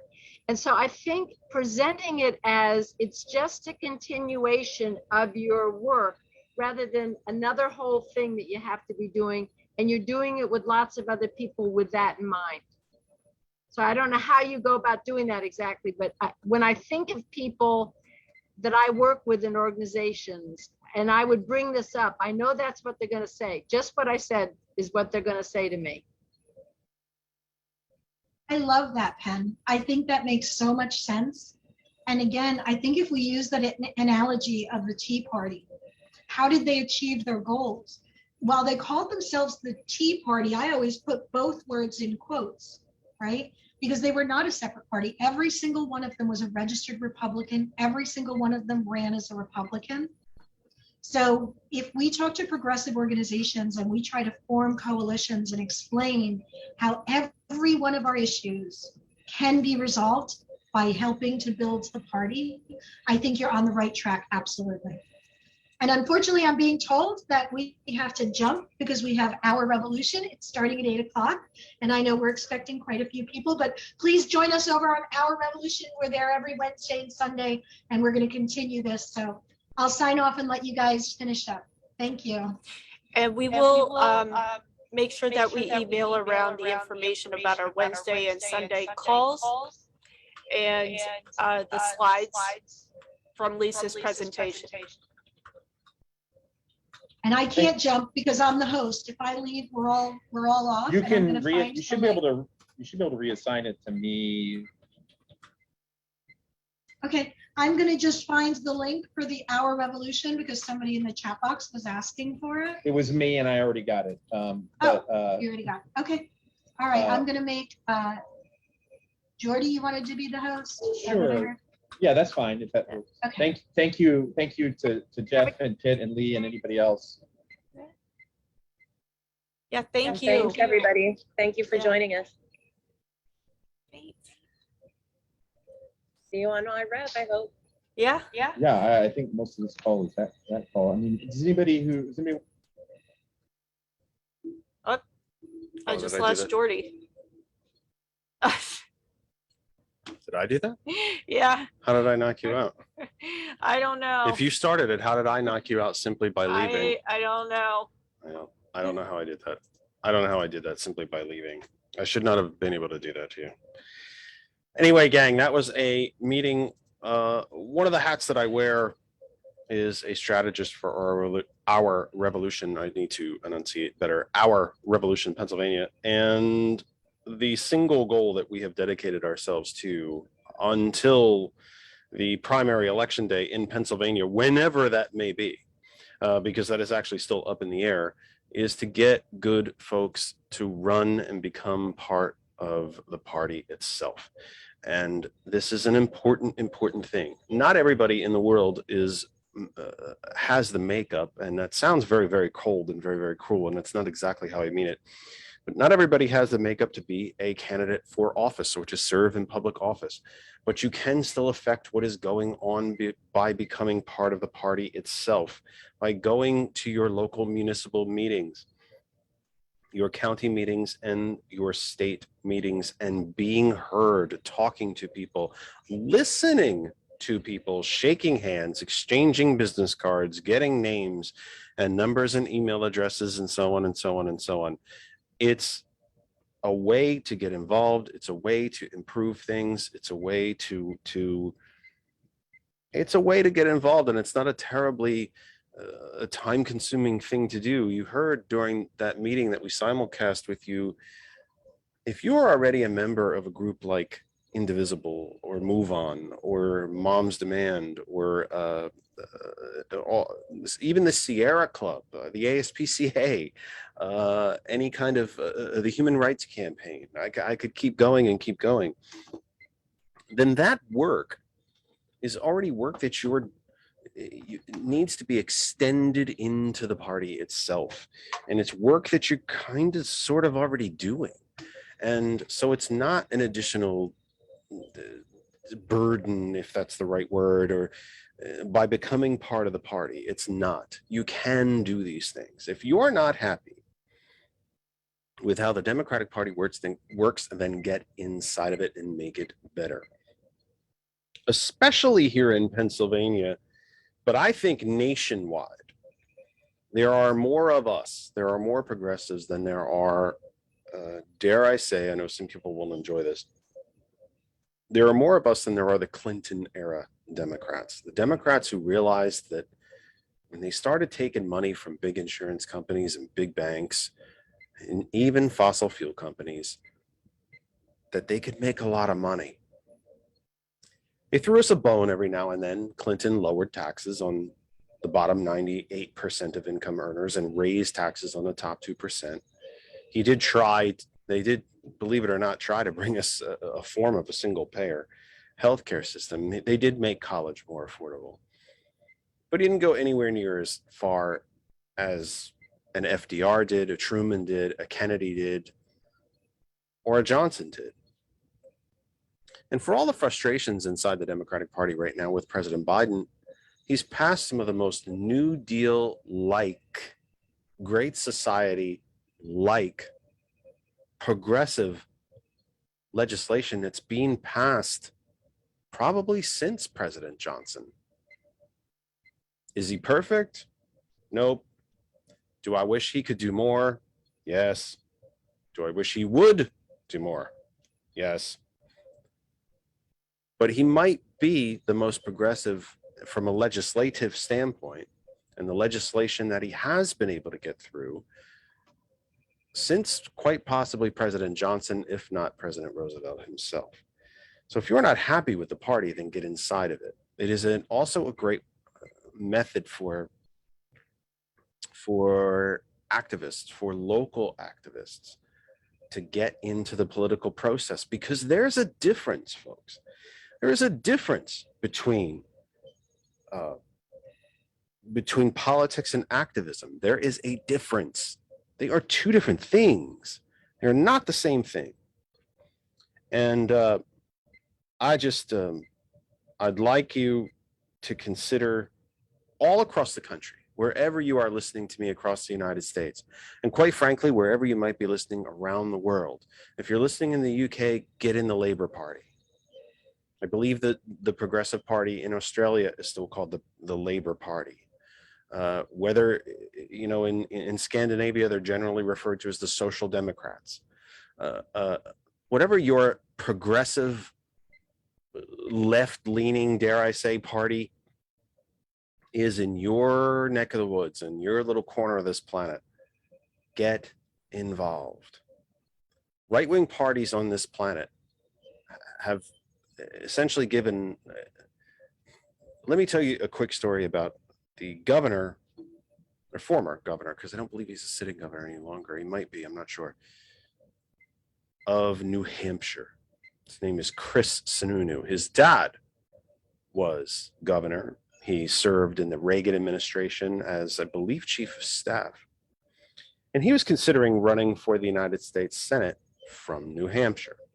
So he took a trip to Washington to meet with the Republican Senate leadership and asked them. Now, look, Chris Sununu is not a Trump Republican, but he's certainly no moderate.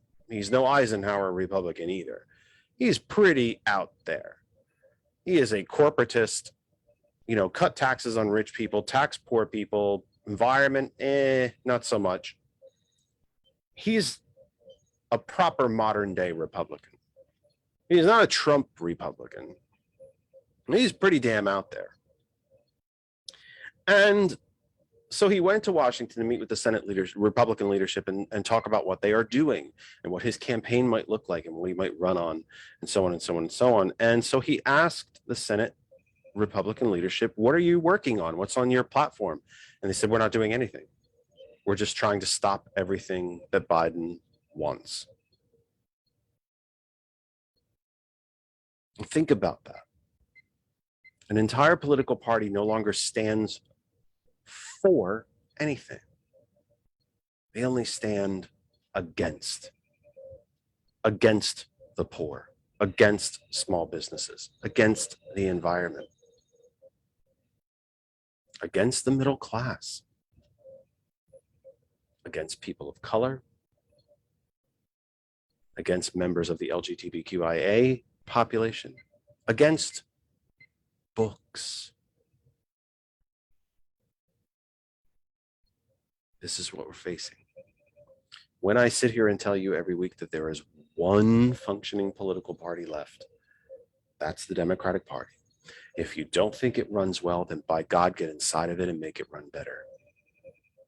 We can do this. And I just realized how weird my computer was set up. You're missing my background, folks. I have to change the camera around. I should have cleaned that up before I started. But we are not perfect. Democratic Party is not perfect, but we can make it better. And so I strongly, strongly encourage all of you to do so. Get involved. Even if you are not an elected Democratic Party official in your town, your county, your state, go to meetings. Start locally. Go to meetings. Meet your fellow Democrats. Learn what's on their mind. Learn what they're thinking about. Learn what you think works right in your party. And then work on what doesn't work right at all. Get involved. Welcome, Randall. Thanks for being patient. I told you I'd talk to you. And in fact, when I'm done talking to you is probably going to be the end of the program. So thanks for hanging in and being patient. I appreciate it very much. Yeah, thanks, Jeff. I would really have liked to have somehow verbally interconnected with your last group, because well, that one they for the most part were spot on. But it was interesting to hear the Democrat that won 4 years ago for state committee position from rural PA. And then I can't remember the gal's name that's from Chester County. Mm-hmm. You know, just north here of Delco, mm-hmm. where I live, where Delco is now essentially just urbanized suburbia. But Chester County's probably at least now half of that giant county is urbanized suburbia. Yeah. And the same thing with your guest on earlier. I would love to talk to him about pipelines, you know, because the Mare East going through Chester County, highly densely populated, Chester County and highly densely populated Delaware County here are just time bombs, you know, ready to happen. And I can say this, as a 69-year-old retired fire marshal, being in the fire safety field my whole career at different entities, profit and non-profit, I can tell you that these highly pressurized natural gas derivatives, these at 1,400 psi in the pipelines, if there's an accident, you're talking tens of thousands of people, men, women, and children in schools, churches, homes, gone. And some of those pipelines are older existing lines that were never rated for that kind of pressure. That's why in Chester County, we're just jamming it right through there. Profit. We're just jamming it right through there. The Franken line. Mm-hmm. It's a Frankenstein. 80-year-old pipeline, 8-inch pipelines with new stuff. Anyway, it's madness. And you think about this too. I don't know, Jeff, having those things going on or people fighting them up in Lehigh County. I don't know that. We are. Good. There's no fracking in Northampton and Lehigh, but we are underground railways for pipelines. As I said earlier in the program, I believe, I know this sounds like a very extreme number, and I very well could have this wrong, because we're not even, the township I live in does not even have an accurate map of all the pipelines that run under it. Mostly because the industry won't give it to them. My township, I lived here in western Delaware County, rural, when the original oil pipeline supplies and natural gas pipeline supplies were put in the 30s. Yeah, same thing here. I believe there are 37 different pipelines that run under Lower Saucon Township. I'm telling you right now, please, I beg you, don't quote me on that. All of you, the whole audience, Randall, everybody, but I believe, if my memory serves me, I believe that is correct.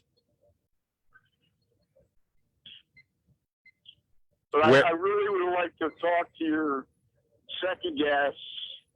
Well, I'll get you the information to see how you can start getting on those meetings and, possibly become part of that group as well. But I want to mention something though before we go, and I need to get going because I'm actually late for yet another meeting. I wanted to mention inflation very, very quick before we go anywhere for the week. And it ties into something that Randall just mentioned. The largest fossil fuel companies on Earth have recorded planetary record profits. They have never made so much money. Never. In fact, I want to say ExxonMobil for 2021. For 2021 now, still part of a year that we were in lockdown protocols and recommendations, stay-at-home guidelines. About $137 billion in profits. World fossil fuel company record, the largest fossil fuel company on the planet. So why are we paying $4 a gallon for gas when they're making world record profits? Folks, this is not... Why are we still subsidizing oil and gas companies in this country? Yep, and in the Commonwealth, Tens of thousands of billions of dollars per year out of our middle-class tax dollars. in the Commonwealth, 3.2 billion. Nationally, it's in the 500 billion range, although Senator Sanders tells you it's more along the $1.2 trillion range. And globally, the reported number is in 1.4 trillion. Again, there are other groups that will tell you that those subsidies are as high as $5 trillion a year. The cheapest electricity you can get in the Commonwealth of Pennsylvania is solar right now. But why are you paying $4 a gallon for gas when President Biden has released 50 million barrels from the strategic reserve, and these companies are recording world record profits? Because it's not inflation. Because they're all monopolistic. It's oligarchy. But companies of Saudi Arabia or Venezuela or Mexico, all these national and privately owned oil companies worldwide are in a conspiracy to make more profit. it is not More money. It's not inflation. I truly believe, Jeff. It's not inflation, it's price gouging. They were behind a war between Russia and the Ukraine to disrupt the oil supply from Russia and especially the natural gas supply to Europe to drive prices up even further. It's not inflation, it's price gouging. Yep. By the way, here's another example, just real quick, and we need to get out of here. McDonald's recorded the highest profits in its corporate history for 2021. It was over $50 billion. Again, remember, good parts of our country were still under stay-at-home guidelines in 2021. They recorded over 50 billion in profits in 2021. So what did McDonald's do? Just recently, just within the last few weeks, raised all of their prices across the board. All of them. All prices went up. In the entire history of the company, they never made so much money. So they raised prices even more. This isn't inflation, people. It's not. It is not inflation as you traditionally have learned to consider it. It doesn't even meet the economic textbook definition of inflation. This is price gouging. Republicans are going to tell you an awful lot about inflation during this year, and none of it is true.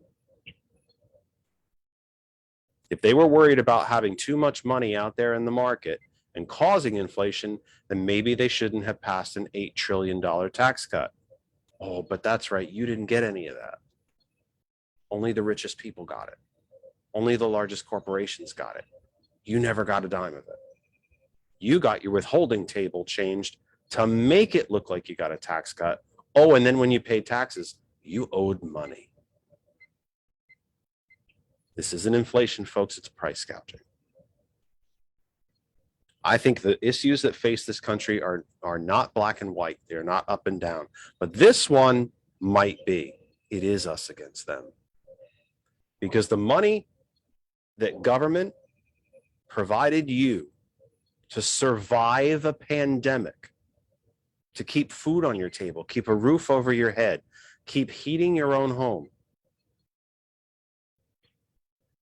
Corporations don't think that's your money. They think it's their money.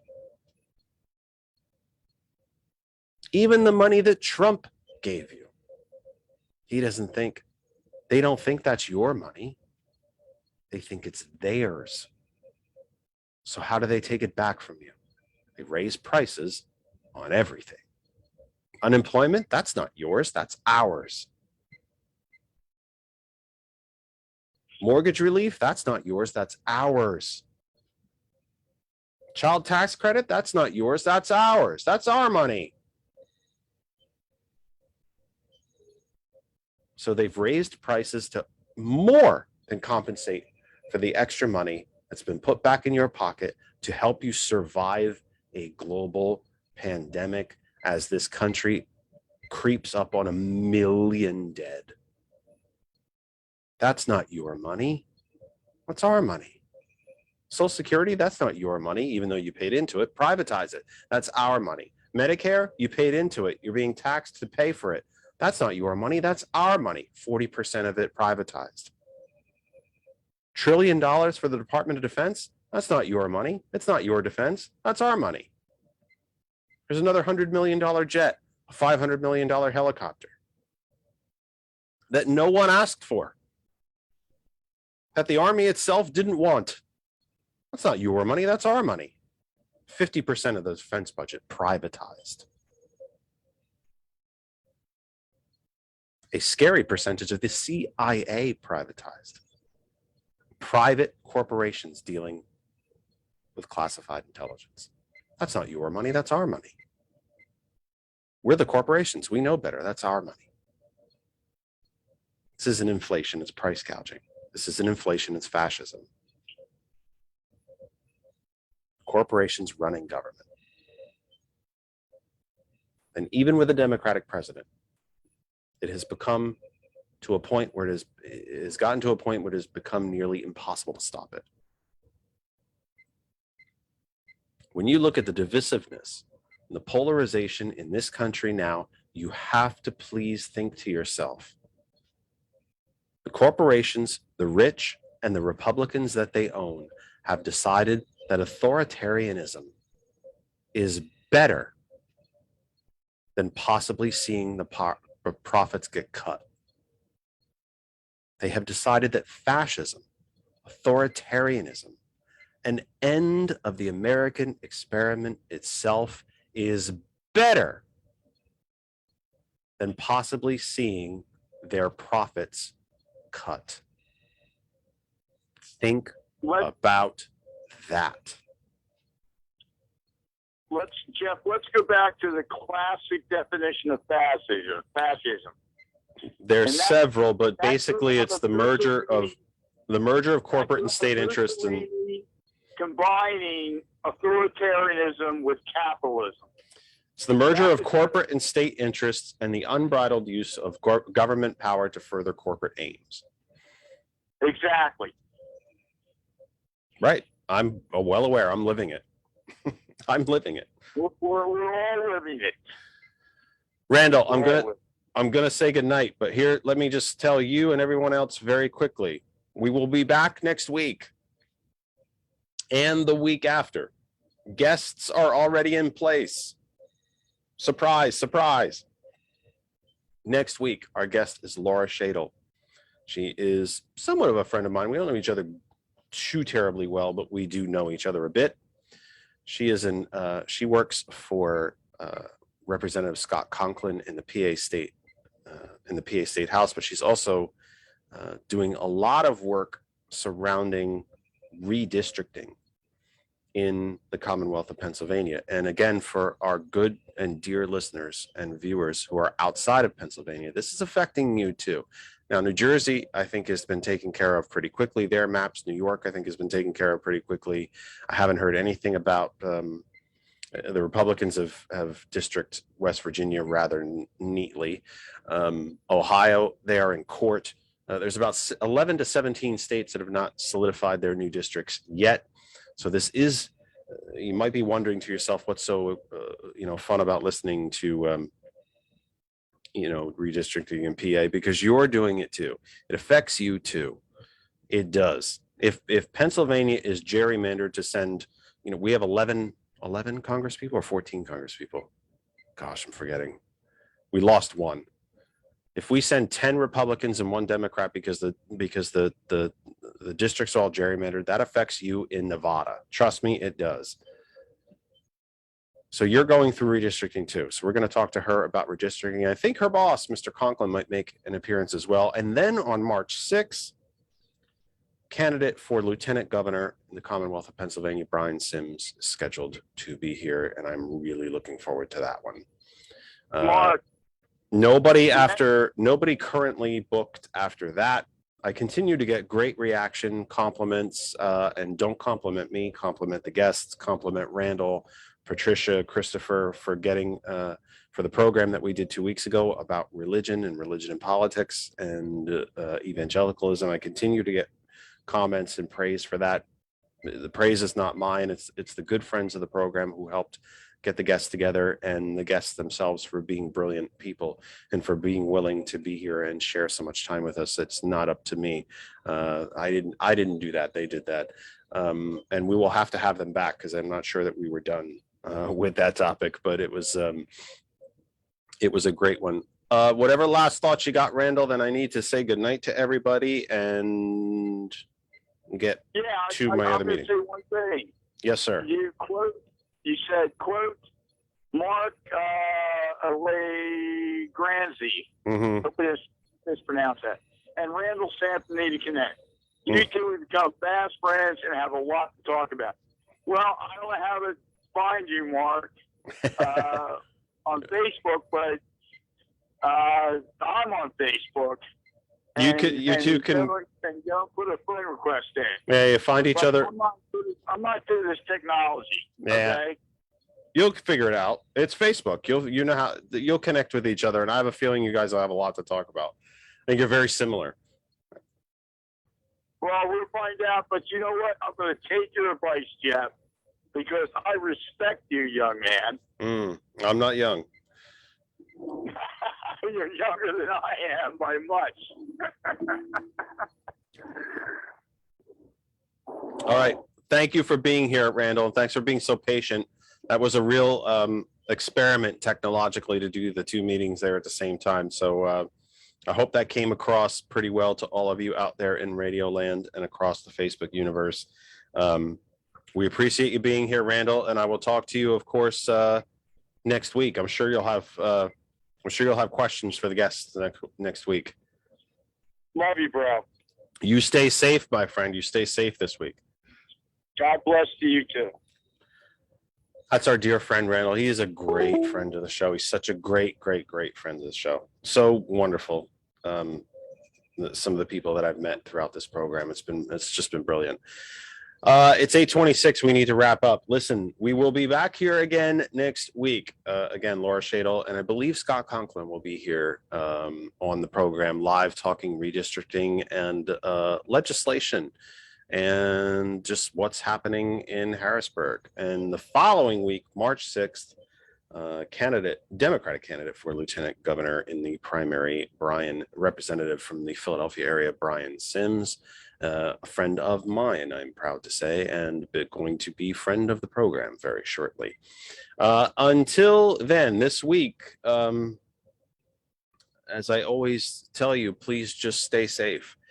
If by some stretch of the imagination, now practically 2/3 of the population of the country have received at least one vaccination shot, Now, if you've only received one, the effectiveness has essentially worn off. You do need more, and you need boosters. And I actually read today that the CDC is looking at a fourth shot.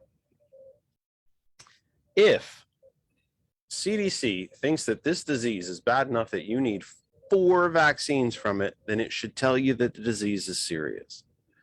This isn't done yet.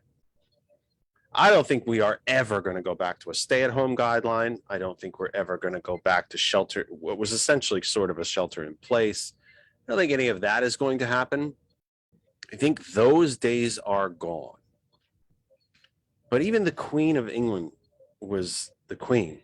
The Queen was diagnosed with COVID today. She's had all of her shots.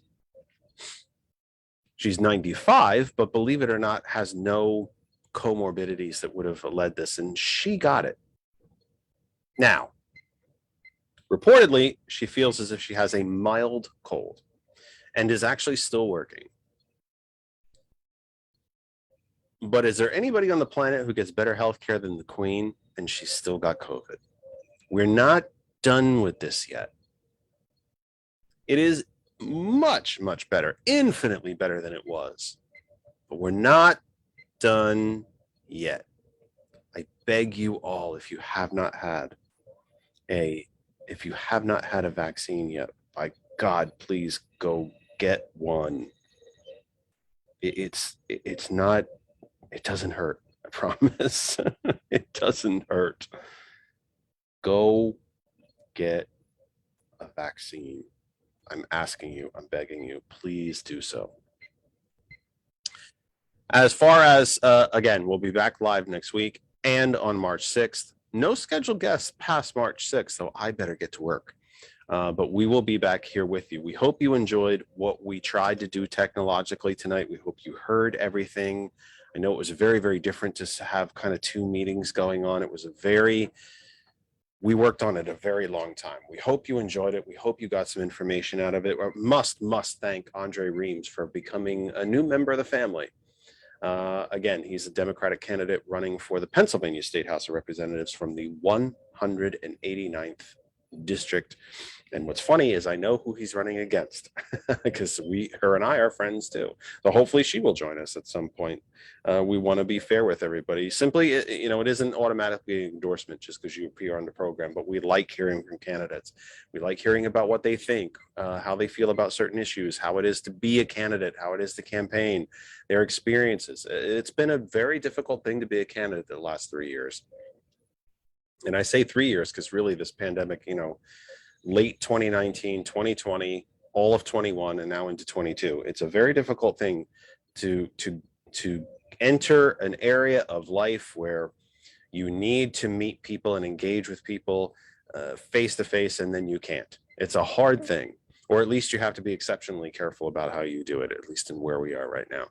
Until next week, for Lynn Dare and George Dare, our producers up there in the Pocono region, by the way, for France, for all of us at Our Revolution, for DJ Lex and DJ Earl at Hot 101, for the entire TCP family, for April Riddick, and of course, for my better half, Kristen, who is downstairs on a meeting that I am a half hour late for. We want to say thank you very much for sticking with us. I know we've been very choppy the last couple of months. We've had 1 show in 4 weeks. That's not, usually how you keep an audience, but we thank you for being here. Every single one of you, every single one of you. We couldn't do it without you. If you're a group that allows us to share the show to your page, thank you. For every individual in any group. If you're on Facebook and you have a group list, friends, family list, please share the program to them. We would not be here if you are not there. Until next week, thank you again. I can't say thank you enough. We couldn't do it without you. And I just beg you to please take care of yourselves and each other. Please be kind to one another, and we will see you next week. Please have a great night and stay safe.